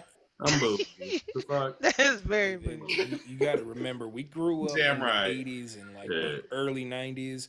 Okay, I They did used too, to light call skin. sandwiches submarine sandwiches. Yeah, I know, I but- remember. I know y'all remember Blimpie, right? Oh, I love Who? Blimpie. Oh man, Yeah, that's before my time. they didn't have a Blimpie in Wisconsin. Not at all. Not in Milwaukee. Brother Especially not Freak in was talking about that's before his time. Yeah, that's what I was getting ready to Did you have say. quiz, You done though? beat me to it. Before my time. Talking about something that's before his time. What you talking It about, is. man? It's before my time. You want to know why? Because it's before my time. Because I never heard of it. Oh, you tripping, cuz. They didn't have know. in BC. Shit, I don't know her. BC. Okay. Hey, and that's why you got OVW Before calling Christ. you old in the chat. Listen, let me tell you they're something. still around. Hold on, pause. First of all, I don't pay attention to anybody that have to go to sleep when the lights come on. So he can sit the fuck down. Who do that? Who do that?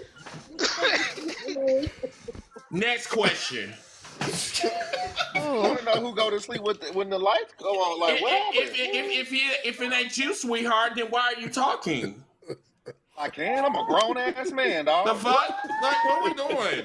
The fuck? I said, I really think you should reroute before you even come for me because you ain't about that life. So what you should do is remain the co-host and leave the fuck alone. And I'll take care of my trash in the comment section. Thank you. Please. What? Chris, you sure you had a nap? Hey, Like you need to go back. hey, he took it. He took a nap.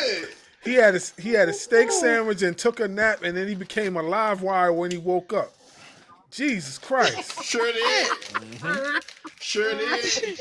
So, hey, listen, beware. Shit. Breakdown style nap out here. I came in peace. And you got some goddamn light-skinned bed bug in the comment section talking shit. Ooh, so I'm just like, I don't get it. Like I said, do not come for me unless I sit for you, and I didn't sit for you, so sit the fuck down. Yeah. He's a sweetheart. I don't know why y'all be I know. I feel like I love him already. What's his name? I love him already. What's his name? Anyway, back to regular programming already in progress. How y'all doing? We good. Nah, we good. We good. Right. How about You all right? No, Chris. No, Chris. I need the origin story. I'm sorry, guys. Origin story I for need to what? know. Your villain origin story with OV Dub. Like, how did this happen? Because little kids don't know how to stay in their goddamn place, so I have to put it in for them. What? Who's just a saying. little kid, though? He's a little kid. Like, listen, the motherfucker just got born yesterday, and then he think he got grown man. Listen, the motherfucker is gonna understand that I might be a grown man. Confused. I might be a grown man, but this man was playing on the swings and just got out of the tie lot. So I don't know what the fuck. Why he coming for me? Who is it? Dub, get up. Who is it? No, he can't get up. Shit, he falling. He couldn't get up. He better get that. Oh yeah, line. Shit. he's on here now. Hi, Dub.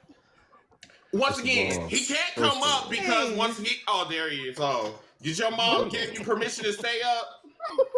First of all, peace and love to all my Man, black fuck you, man. Let's just shut up. So goddamn. Oh my! I love me some Dr. Omar. Second of all, he just be playing, bro. Like, he does not act like this in person. Okay, well, I'm acting like this now, so like we ain't talking about my person. But I'll handle you in about 3 weeks, and then we're gonna see like if you still got that same energy, which you don't. So like I ain't worried about you.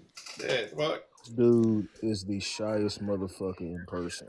You know what? That's when He barely talks. He trying to say you a teddy bear, man. He trying to say you a teddy bear, bro. I am. I'm a teddy bear until I'm fucked with, and then I'm a wolf. See, like an evil Care Bear. That's on the persona. He said. What? Evil as Care Bear. I am an evil Care Bear. Like when you fuck with me, I'm gonna. Yeah, thank you. Oh. You know, I'm good though. I'm fine. Yeah. Anyway. What's the noise for a bear? Huh? What's the noise that a bear makes? The perfect person to ask. No, What was that?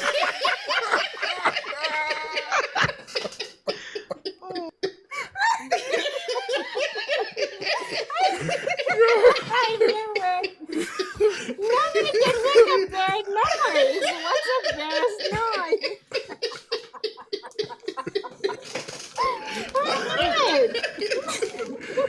I don't know what the fuck that was. It went from a bear to a warthog. Like what the fuck? Hey. You leave Kuma out of this. Oh, the cool Matana shit. Oh my god. What y'all doing? Why y'all like this? Come on now. I love this. This is beautiful. That energy needed to be cleansed. All these loss is beautiful. All these loss are beautiful. Nobody can make a bear sound, but it's okay. No, I can't make a bear sound. I mean, I am a bear, but I'm not making that sound. No. What is a bear sound, though? I'm literally curious. I'm a kitty. That's one. That's oh my god, yo. Nope. I've already been putting time out. Nope. I'm the kitty that walks her fat ass on a goddamn Monopoly board. So when you see the cat, you see me. Damn, let's go. Well, Chris, if you're a kitty, you definitely gonna hear a bear sound. So. Big ass cat. First of all, nobody wasn't talking. Listen. Let me tell you something. Nobody wasn't fucking talking to you, Mr. Short Stuff. So you sit your ass down somewhere, you perpetrator. Shit. Fuck. And I'm talking to you, Mr. Nasty Boy. I'm talking to you. You can't even get my name right. See, fuck around. You damn right. I don't know your name. You're not important for me to know your name, sir. I just know your name as Mr. Nasty Boy. That's it. You gonna do something about it? I saw be the boy a long time ago. Okay. Well, according to your height, I think you still 12.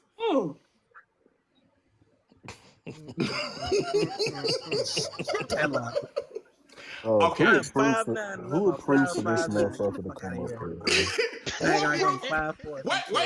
Wait, hold on. Nancy, I'm gonna get back to you. Who approved for your ass to be up here anyway? You got school tomorrow. Why are you here? I actually was invited by the host and his mom. Okay, he can kick you off now. Now you raised up your time. You can go now. Shit. But no? All right. People on this panel. No, because every time I do a live, he always in the comments talking about, I'm at work, I can't come up. So now you ain't got no excuse. Well, no, he can take his ass. Don't you gotta wake up at 4 o'clock in the morning? 5. See, I was close. See, I was close. Then go to sleep, damn it. I do that because I go to the gym before I have to go to work. That's still don't got muscles, and I'm mad at you for that. I ain't gonna lie. Okay. I'm sorry. All right. Okay. I'm gonna shut up. I'm gonna leave you alone. You pissing me off. For real. I mean, I try to look out for you, and I'll be like, why the fuck are you still up? Well, because, I want to keep fucking with you. You can't fuck with me because, I'm a grown man. I'm actually up because I was watching the draft. That's it. You watching a draft with somebody throwing the ball across the field? Take your ass to bed. You don't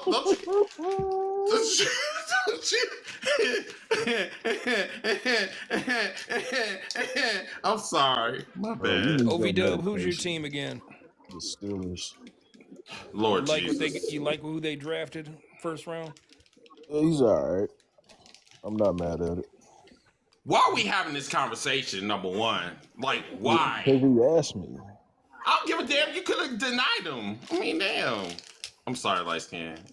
I know that you like your your Vikings so much. I'm sorry. Yeah, these teams are crazy. I haven't even. Wait a minute. How long is the draft? This is like 3 days? It's just the first round tonight, and then they got rounds 2 and 3 tomorrow. Rounds 4 through 7 on Saturday. Oh, well, tell me how it is. I'm gonna be at work. I mean, Green Bay ain't got a pick till tomorrow. So I don't give a fuck about Green Bay. The fuck? Wait, that's not your team, Chris? It is my team. I just don't care for them right now. Like, I mean, I'll think about them in September. But yeah, just saying. Yeah. But I want. Oh no, I'm sorry. Go ahead, bro. Nah, go ahead. Say what you gotta say. Then I wanted to get. No. You are the host. I'm just gonna be here and shaving my head. So you go. All right. Nah, if you got something, you want to speak about real quick, go ahead. You can go ahead real quick. So we're not gonna ask which one. No, I was just gonna say about what OVW sent me earlier. I wanted to see if you guys want to talk about it in here because I was gonna do my cookout I was supposed to do it an hour ago, but I just woke up. No, wanted to get y'all opinions about content creators, big content creators, basically. Like, what did they say? It was I guess she made it seem like the content creators on social media is oversaturated, and she basically said in so many words, why do you want to be a content creator? I mean, are you just here just to do watch alongs, which you cannot do on TikTok? Well, visually, you can't actually put the show where everybody can see it. You have to do it like on the sidebar, like type of shit. But do you think that the content creators are oversaturated in social media? Yeah, But don't forget the other part too. Not to cut you off, Bars. But it was a conversation she was also talking about as far as like, oh, allegedly what she said was we don't actually make the content. We use that for other things. It's not about actually making like specific wrestling content, such as reaction content. I don't know what she means by that. Like, what do you like? Who So she said was saying, this? Who said this? what I By the understood, way, she was saying the reason she made, Wheezy. yeah. Oh. Yeah. Okay. And to be really honest with you, when OVW sent me that video, this is not the first time I've heard someone complain about Weezy. I haven't had any issues with her. I mean, she's been in my life, and we talked. It was cordial, but I guess I didn't. I mean, the way dude came in, it I guess like was very critical of what she said. He made it seem like she just dismissed like being a content creator, and that's not what I heard. Like her, she cleared it up. So it's just like I think it was just a big misunderstanding. But I mean, there is a valid point that content creators are very oversaturated, and it can be problematic too. You know what I'm saying? It's like they just sit there and just say, "Hey, who is your favorite wrestler?" Instead of like expanding your mind. You know what I'm saying? Like, because if I see something like that, I'm definitely going to scroll past your live.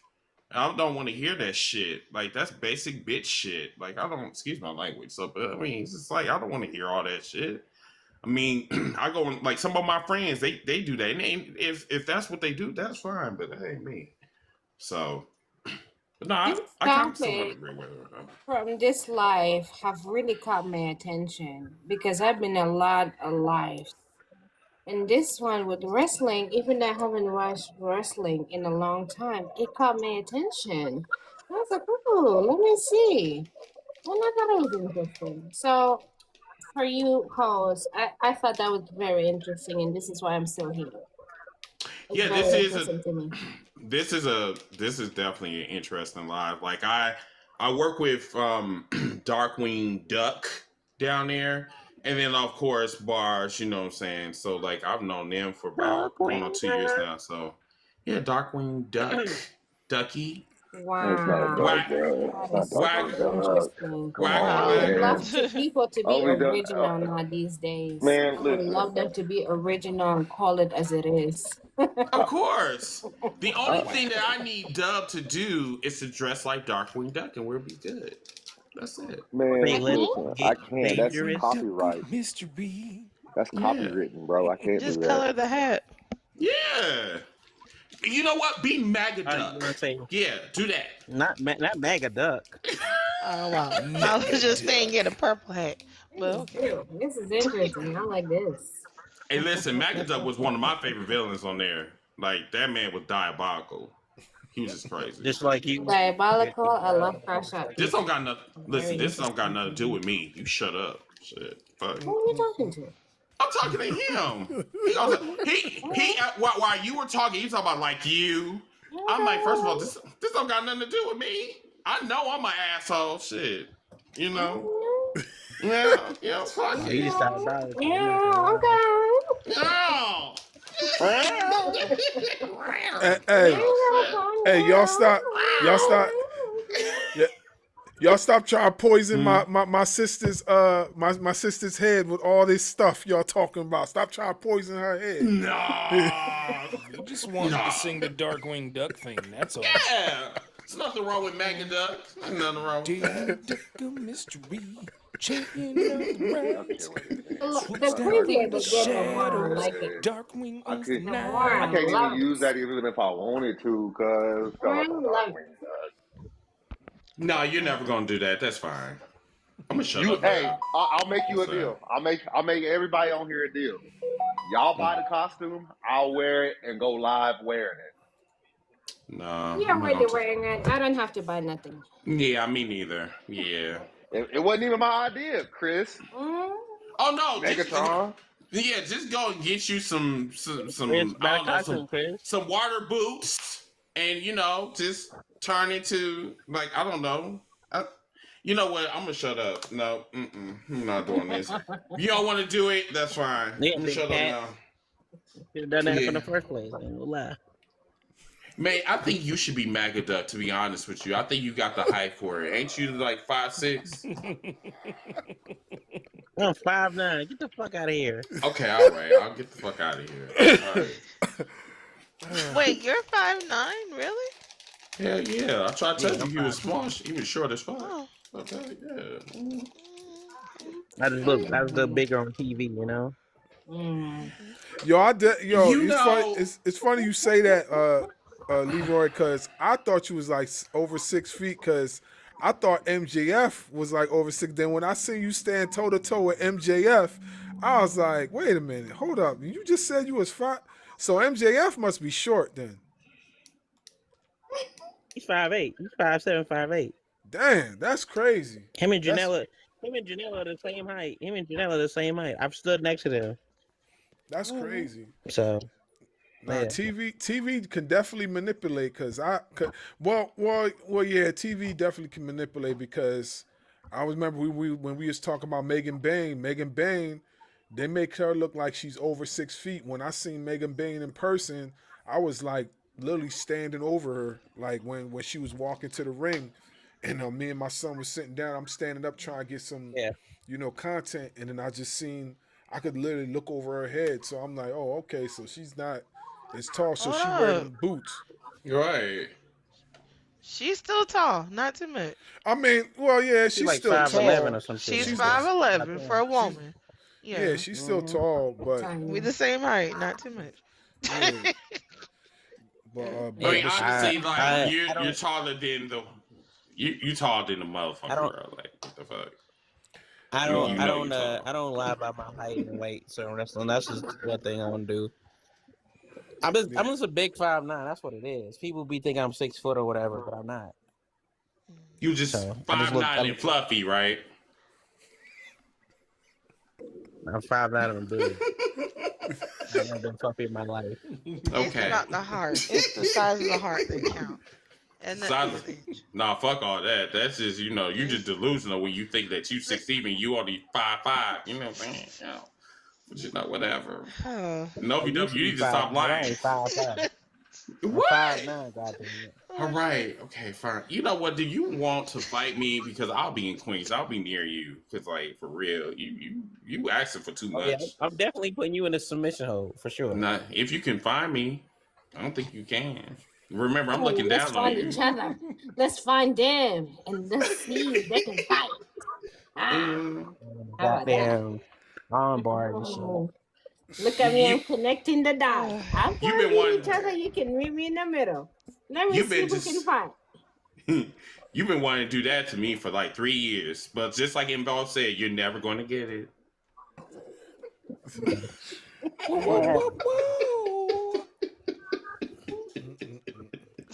Jesse Leroy, he's trying to come for you, baby. Look, hell nah. Barz, your live went left, cuz. yeah, I know What? it went. Chris came in here. No, There's nothing wrong with the little comedy, bro. Nothing wrong with that. You know, I had to get y'all some excitement. I mean, that's the reason why you invited me up, right? Dark Queen, waggle waggle. You know, Can he waggle me again? Yeah. Bro, why you keep waggle? Every time I'm in the live with you, as soon as he sees my name pop up, waggle, mother. and then light skin will lose all his light skin.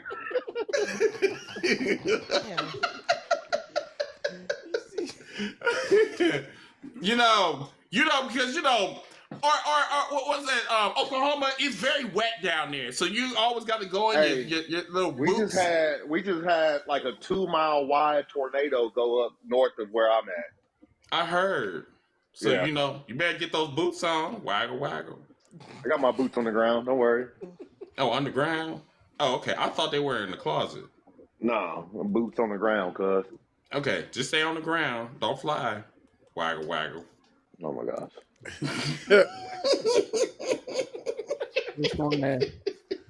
I just want to say to the topic of the Darby and Tommaso Ciampa shit.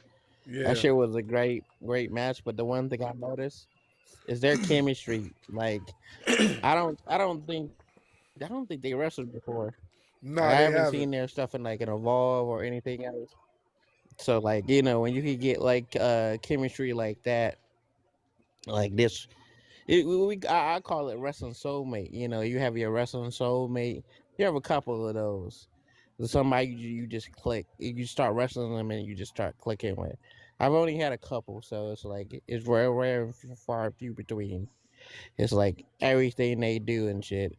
Um, you just connect and shit. So Darby, to where I'll say this: so I was the haters that didn't want him to win the championship, and it was too long, and you don't watch AEW. That's all I gonna say. I'm from now on. I'm doing a light skin thing, and I'm like, hey, do you watch AEW? And they say no, or I can't get into it, or okay, sit your ass down. Nah, So that's I from now definitely, on. I ain't doing that. I definitely feel like that match itself was like a 5-star match. I ain't even going front. I thought that match was awesome. I just I just was scared for Darby Allin's health because there was so many bumps that he took that I thought this man was done for, and he just kept kicking out. And I didn't really Tommaso, he took some hard bumps himself. I mean, he took the one bump on the table, and he got split open, and I mean he bled profusely. Like I was like, dang, like the match was good.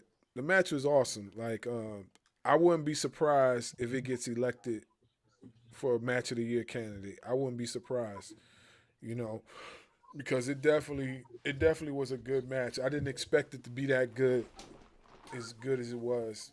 It was a good match, real good match. So I knew it would be really good, but I didn't think it would be that great. I think it's in a great category. It's just like what it is. Darby is just really good at selling. He's good Yeah. at giving off the appearance that things are more devastating than what they really are. nah, he definitely is because he had me fooled. He takes the burn. Yeah, my friend called it. My friend called it like he does the most safest, dangerous bumps you ever see in your life. Like you know, I don't know. I don't know. I haven't seen that. I haven't seen that since Mikey Whipwreck. To be honest, I haven't seen like a person. People say Spike Dudley, but Spike Dudley did great bumps, but like he had more like Rick like Mikey Whipwreck when I was a kid.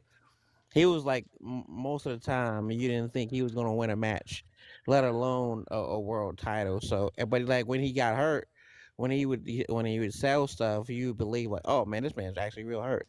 So like Darby is that to that effect of like, if you slammed.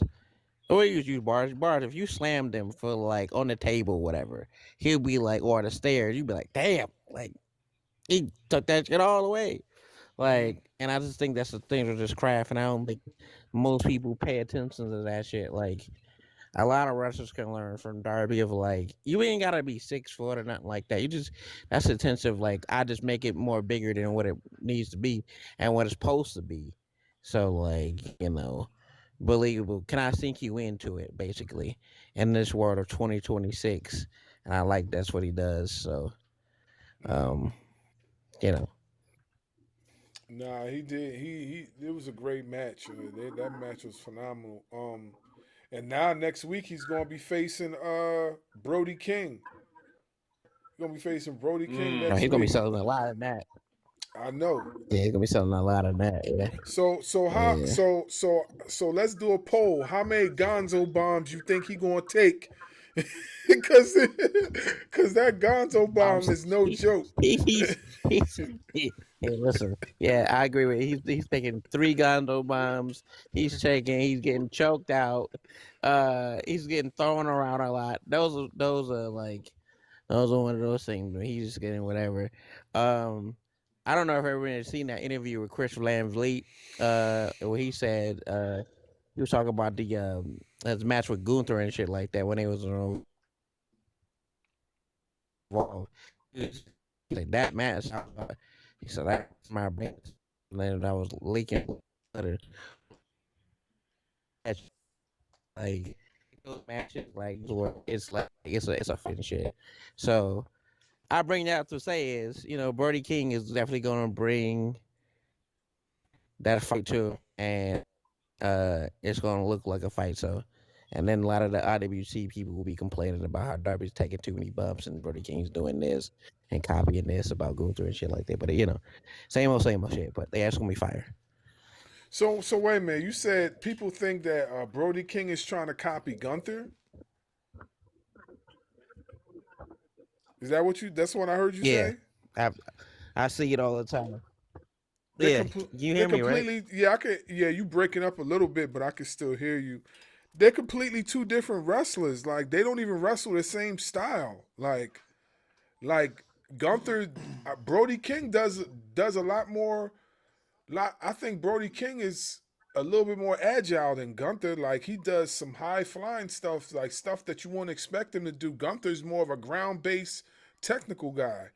Like Brody King don't do no technical stuff. So I don't know how they would get the two. I don't know. That's weird to me. They two completely different wrestlers.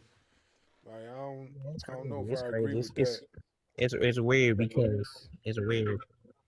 I don't agree with it either. It's weird. People would go with weird comparisons. Yeah, I don't think.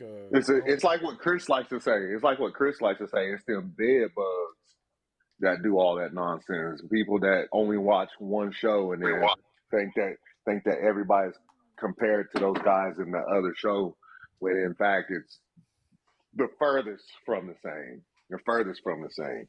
For instance, I talked about it.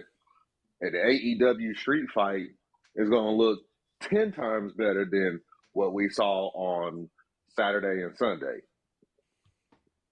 You know what I'm saying? So they're not the same. So people need to get it out of their mind that what AEW is doing is the same as what WWE is doing, because they're the furthest from it. It's just nowhere near the same. Yeah, I agree. It's definitely Right. different styles and everything. Very, very much so. Yeah. I personally, I really believe that. I really believe that like most people, the most fans that if you talk to them, I can't get in really AEW and shit because one of my friends told me who I work with, he was like, I can't really get into it because it's too small, and I was like, it's a $1 billion company. What do you mean it's too small? It's too DIY for me. I can't really. I say, you mean less overproduced, oversaturated? What are you trying to say? And he's just like, I just can't get into it. I was No, like, it means it's just to build you up to become better and upper. That's what it means. It's not means that it's bad. It just means it's to teach you to get better and better and better. I could be wrong. I would say AEW is different, but I mean it's a lot of different wrestling companies out there. Something is different for everybody. But this one Somebody is the has ultimate to get you to WWE, like to get you to the top.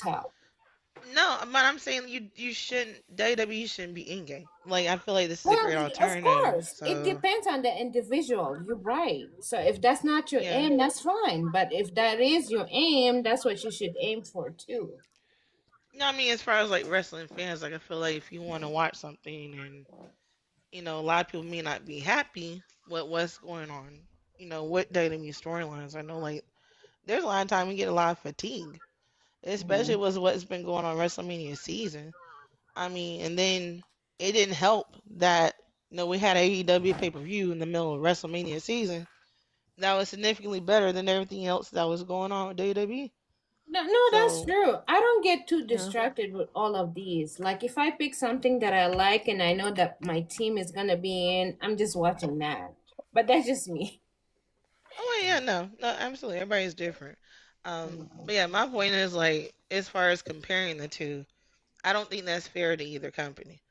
At the end of the day, as far as Yeah, wrestling one is fans, as long supposed to as prepare you, and one is want to launch you and to be independent, and then you have to do with a lot of things on your own. So yes, they are completely different. But that's just my. I wouldn't say one's there to launch. Like they're both mainstream. I think the issue a lot of people are having are accepting the fact there's another mainstream company out there. I think that's the message a lot of us been trying to get out there for a very long time. There's something else out there Yeah, aside from yeah. WWE to watch. I mean, if I'm wrong, please let me know. Anybody else on the panel. But the point I'm trying to make is, as wrestling fans, like, okay, let me allow play. As far as like wrestling fans, I think comparing AEW and WWE is not fair to either company, either fan base, because They're wrestling the fans who are same not, though. They're hold still on, hold feeling on, act not, like the same. hold on, let me finish. But to either, um, but to wrestling fans, I feel like it's not fair to either brand that you watch, because everybody has a different takeaway from. That's what I'm trying to say for you, cutting y'all. But everybody has a different takeaway from it. As long as you're enjoying what you're watching and you're not trying to be a tribalist at the end of the day, I think that's what's most important. That's what I was trying to say. Exactly. I feel they shouldn't be compared. I don't know if that's making sense to anybody else up here. That's what I was trying to say. But yeah. It's what we've been saying on the Heels for Life podcast. Stop looking at AEW through WWE lenses. All right, Yeah, they that's are what I'm trying not. to say. They are two completely different companies. WWE has a way of entertaining its fan base, and AEW has a way of entertaining its fan base. WWE enjoys the sports entertainment, more storytelling through segments, through interviews, through backstage, whatever. Wrestling does not take center stage or take the first command when it comes to them. For AEW, wrestling does.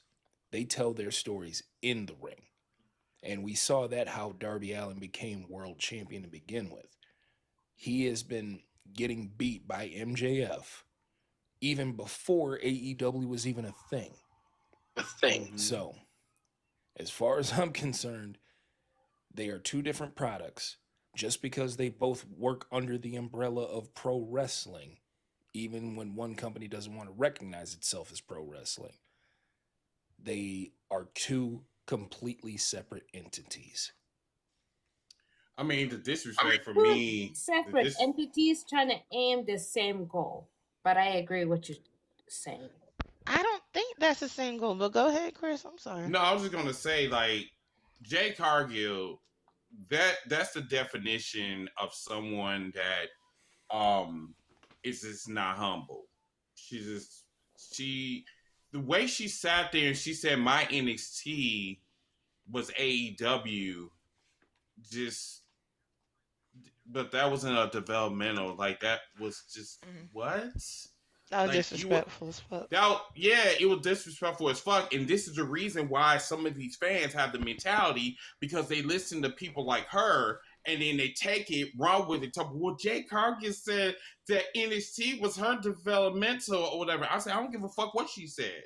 The thing about it is that okay, is Shaq going to be in a developmental company? Like, I mean, think before you speak. Because, like, your words is going to come back Yeah, to... she should have just had a Nightmare Factory. Huh? Was my developmental. She should have just had a Nightmare Factory. Was my developmental. And just but left like, it at, yeah, and left it at that. Yeah. Because, like, first of all, she ain't going to mention that she was in WWE developmental, and they didn't, and they didn't fire. I mean, they didn't hire her at all. They didn't fire her. She went there for tryouts, and there was something about her they didn't like. So that's when she looked at, hey, this is an opportunity for me in AEW. And basically, her heart was not genuine the whole entire time. Because what she was trying to do was she was trying to get to WWE at all costs. So, and she basically said that in so many words. And I said, if that's your end game, that's fine. Like Mariah Monroe, she wanted to go to WWE regardless. So she used AEW as a platform so AEW can see her. And I just really feel, with all due respect to Nasty, I think some of these wrestlers are just too goddamn fake for me. Just keep it real. You don't have to beat around the bush. I mean, I would respect you more if you was being real, if you was up front. Not my point. Yeah, know that your goals is your goal. Know what your goal is and be honest about your goal. Yeah. People just do that. Like I was saying earlier before I got disconnected, but my friend, I was working with my friend and he was like, he wouldn't give it a chance. I said, just be open minded to it, man. Just be open minded to it. If you don't like, you don't like. I said, matter of fact, watch two shows, Collision and Dynamite, and then when they come in town, go to a show. If you don't like it after that, I mean that's you. And then to the wrestler part, like I feel like a lot of wrestlers, and I've been around a lot of wrestlers like this, like they try to use like AEW as their point of like, or if I get on AEW, I can go on with WWE. And I think AEW is realizing that, hey, bro, we not the stepping stone, bro, no more. We not hiring you if you just trying to go to WWE. And if that's the case, you know, especially independent wrestlers and wrestlers that's been on the scene for a while, they're not messing with that. And then even people who get released, they're not hiring like all of a sudden. People be like, yeah, hire Sashi, hire Charlie, hire this person. How you know she's completely 100% want to go for AEW and be a part of the roster? Get your stuff up. Get not even your reps, but it's gotta be like, I feel like it's a scanning process of like, you gotta prove that you genuinely want to be here. And I think if they bring you in a couple shows, that don't mean nothing. That just gotta be like, they have to have their litmus test of like, all right, I'm here for you. But most wrestlers try to hide in that, right? Like you said, Chris, they're trying like, no. I always wanted to be it. I like the company of AEW and stuff, and then soon as you get released from AEW, fucking RJ said it. He said this. Soon as you get released from AEW, you go to WWE and like, AEW so bad. This is so bad. When we treated you the best, we treated you real good. So, yeah, it's like that. I don't understand that. Like, that's weird to me. And maybe because my goal is the AEW, but like when I'm on a promotion, I want a promotion. Like when I was with GCW, I was team GCW all day, like waving the flag for that promotion. But that's just how I am. So yeah, I guess I do think that both promotions do different things. You know what I mean? I don't think they're the same at all. I mean, we've seen the difference between the two promotions. We've seen it over the course of time. So I believe, most of us should understand that they're not the same as far as what they do, as far as with the wrestlers or whatever. And another reason why they're not the same is creatively they're definitely not the same, because TKO has taken over creative in WWE, officially taken over. They have taken over everything. Everything. Okay, so I have a question, Barz. Do you feel like this is taking over, or do you think they've been had this? I feel like behind the scenes they were kind of like pulling strings here and there, but they didn't fully pull the plug on Triple H's creative. They just was like behind the scenes, like controlling certain things. We seen it with The Rock, with the whole Rock situation. We seen it with the Travis Scott situation, and now we see it with Pat McAfee and their situation with Cody Rhodes and Randy Orton. So I feel like behind the scenes they were pulling strings a little bit. It just didn't get magnified just yet until now.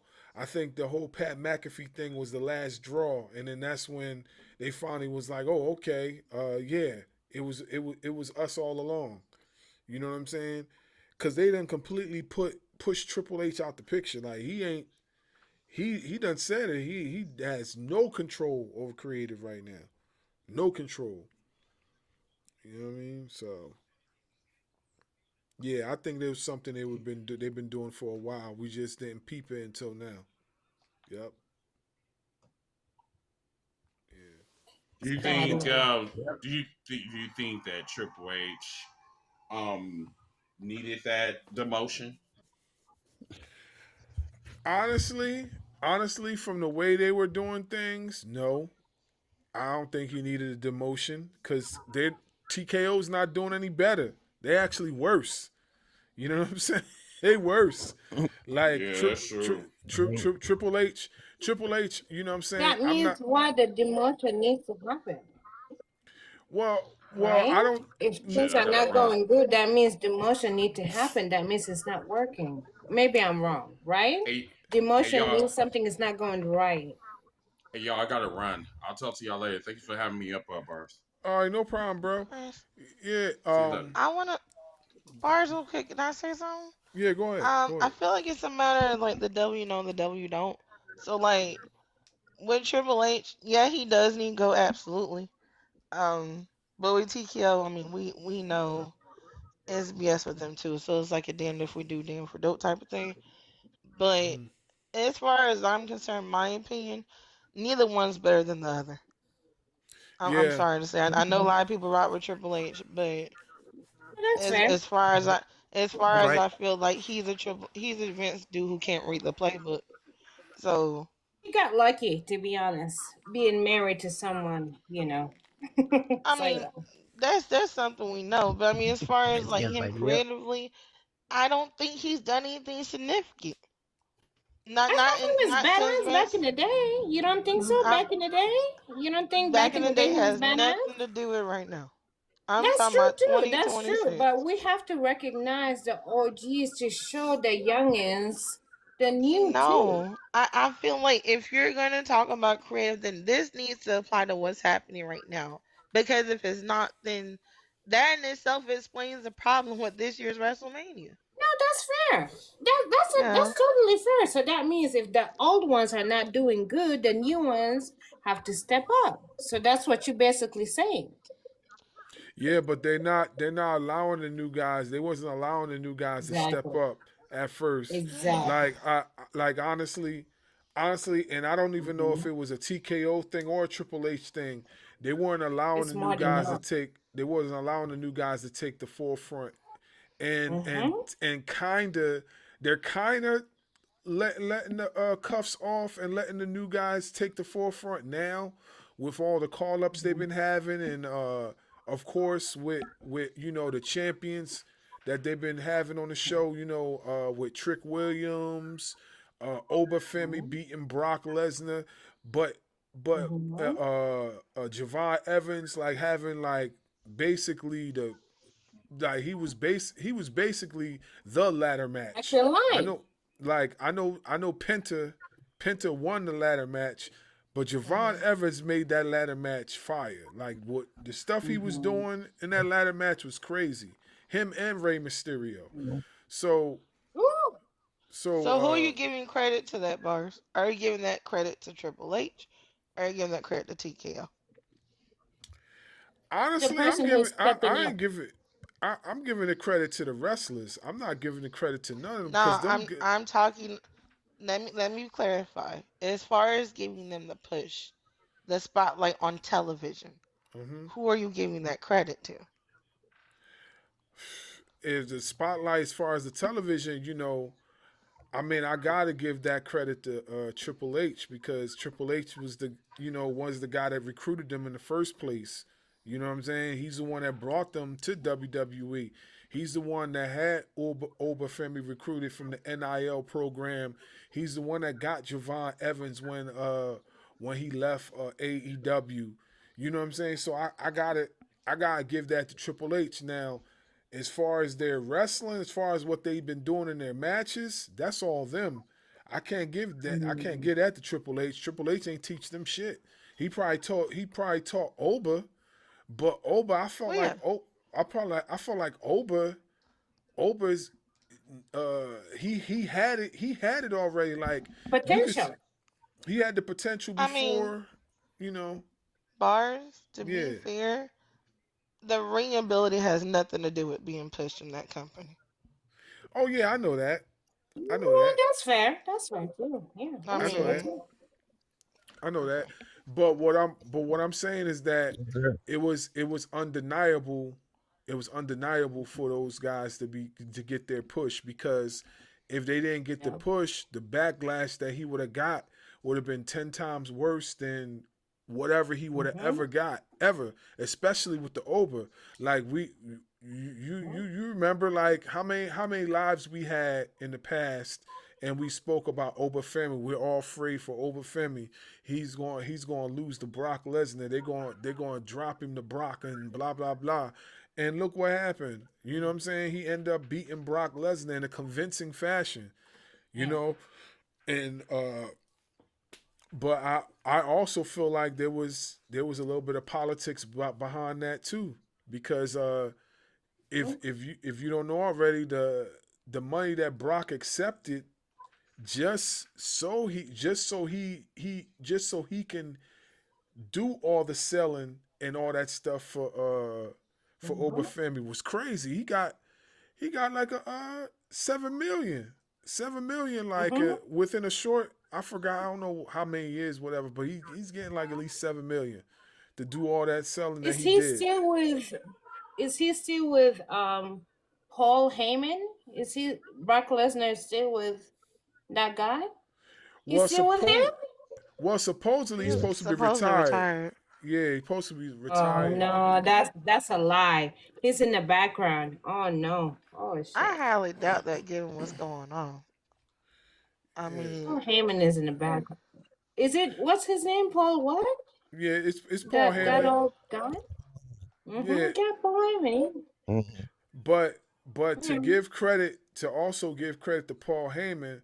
Paul Heyman's also the one that produced that match between Obafemi and Mhm. Brock Lesnar. He's the one that That's produced true. it. So That's creatively, true. so creatively, Paul Heyman seen the vision, and Mm-hmm. he got the stamp of approval. You know what I'm Brock saying? Lesnar in. Yeah. Yeah. So It is what it is. You have to get in contact. You have to have person and people that believe in you. Just like Eminem with Doctor Who. Dr. Dre, Eminem and Doctor. There you go. yeah, You have to have that one person that believes in you. Yeah. Yeah. yeah. Well, I feel Yeah. like with Obafemi's situation, he was undeniable anyway. Like people Mm. from the time he came into NXT, like he just had a certain aura about him that was like that Wow. was He different. did. I'm not even gonna lie. That was different, Yeah. So I'm not even gonna lie. He did. so Yeah. but We just need to have our people supporting our youngins too.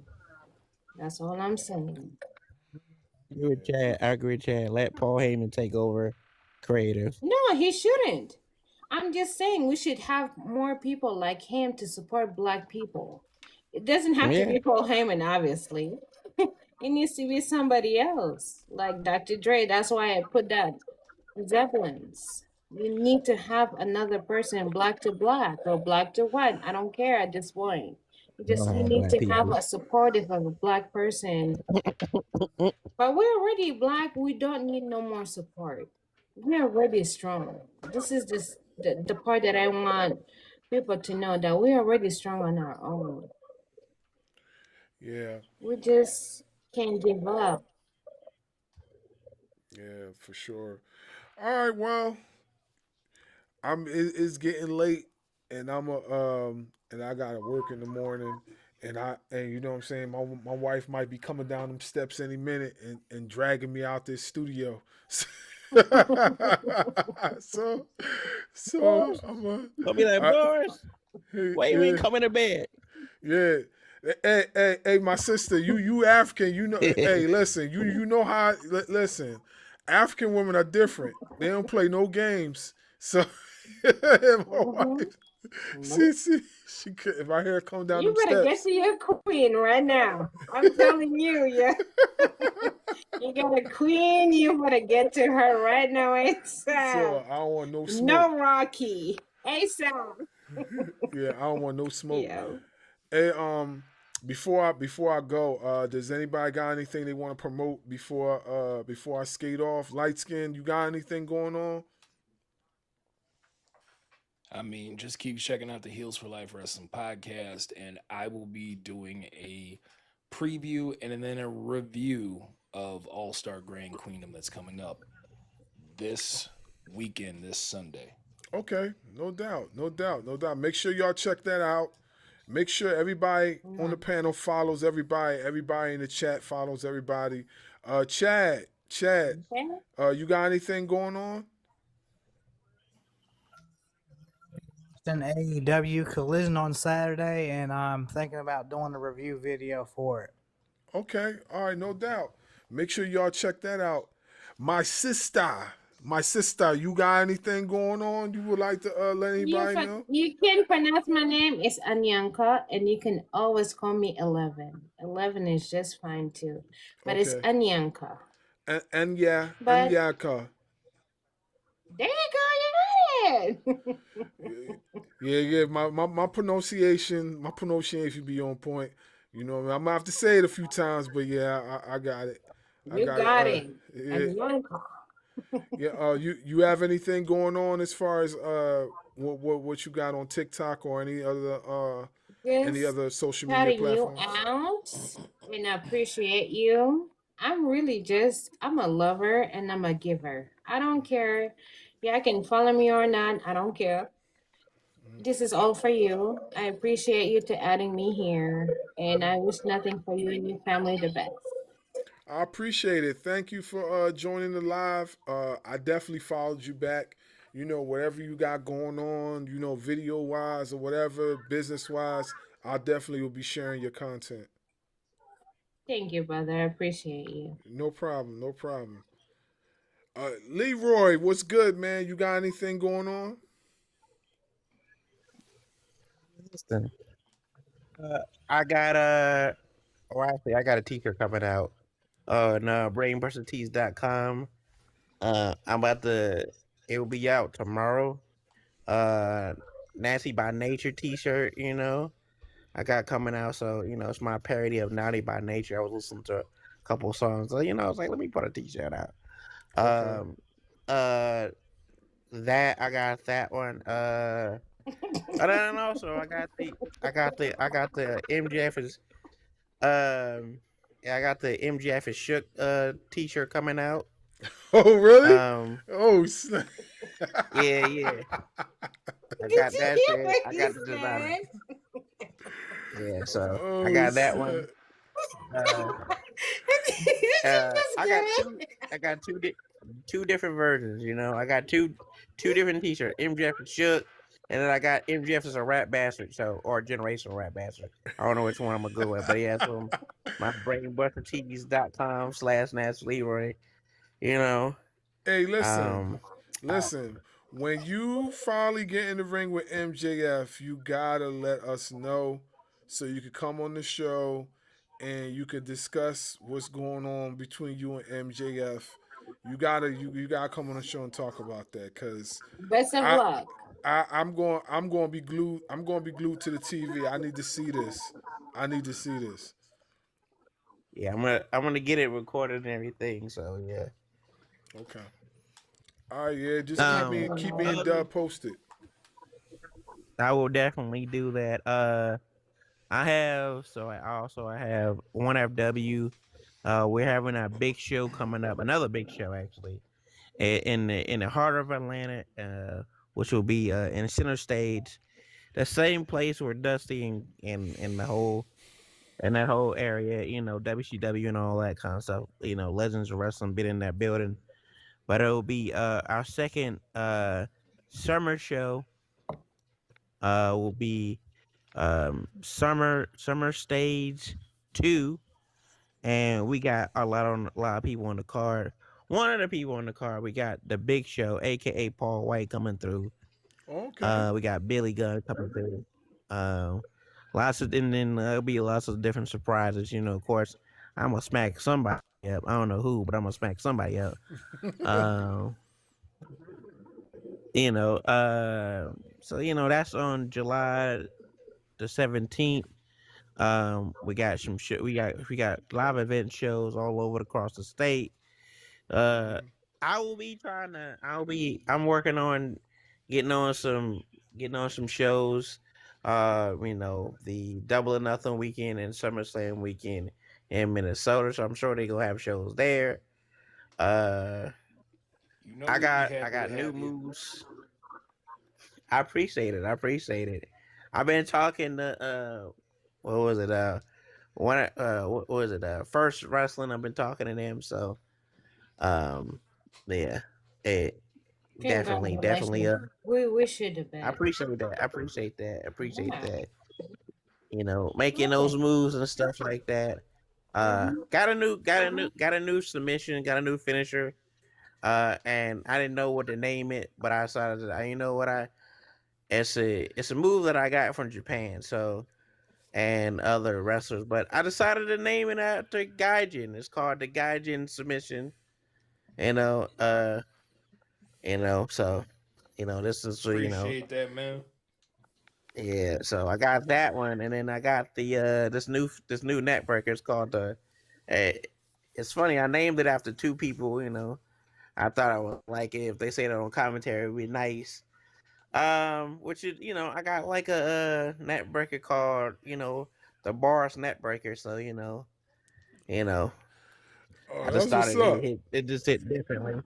Yeah. So, and I'm not just saying it. I literally was I was literally at Fox's place today, and I was like, "What do you want to name it?"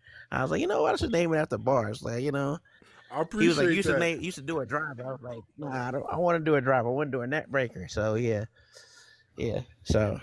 I appreciate that, man. That's what's up, man. I appreciate that. So that means that means you gotta get a shirt done. Then you gotta get a shirt done, the Gaijin shirt, and you gotta get a Barz shirt. You know what I'm saying? You gotta get them. Listen, I'm already talking to my people right now. Yeah. Getting some designs and stuff. Like I wanted to talk about collaboration and stuff. So they're like, yeah. Get your approval and stuff. But yeah, my show, we're coming back on the air, and not this week, but next week. So I know everybody be looking for my show, the Nasty Rally Talk Show Podcast. I will have both of you guys on when your schedule is permitted. Talk about it and stuff later and stuff. But yeah, no doubt, man. No doubt, man. You got my support 110%, man, for sure. Talk about all kinds of stuff. My show is basically we talk about wrestling, but we also talk about stuff outside of wrestling. So, anything y'all want to talk about outside of the notes, we can. So, yeah, that's what I got going on. Like, yeah, I was gonna say brainbustertees.com/NastyLeroy. For your wear, if you want to get the jackets, I got jackets, Nasty Team jackets. And I'm trying to think what else merch. Oh yeah, it's I still have a personal tees, but I don't use it as much because I can't get into that thing. But if you want to slide on there, you can. Other than that, let's check me out in your local independent shows. I'll be around doing my thing, talking my shit, calling out different people. MJF is not one of them. He's not the only one, I should say. Yeah, he's not the only one. So that's what it is. As I always say, don't be a rat bastard out here.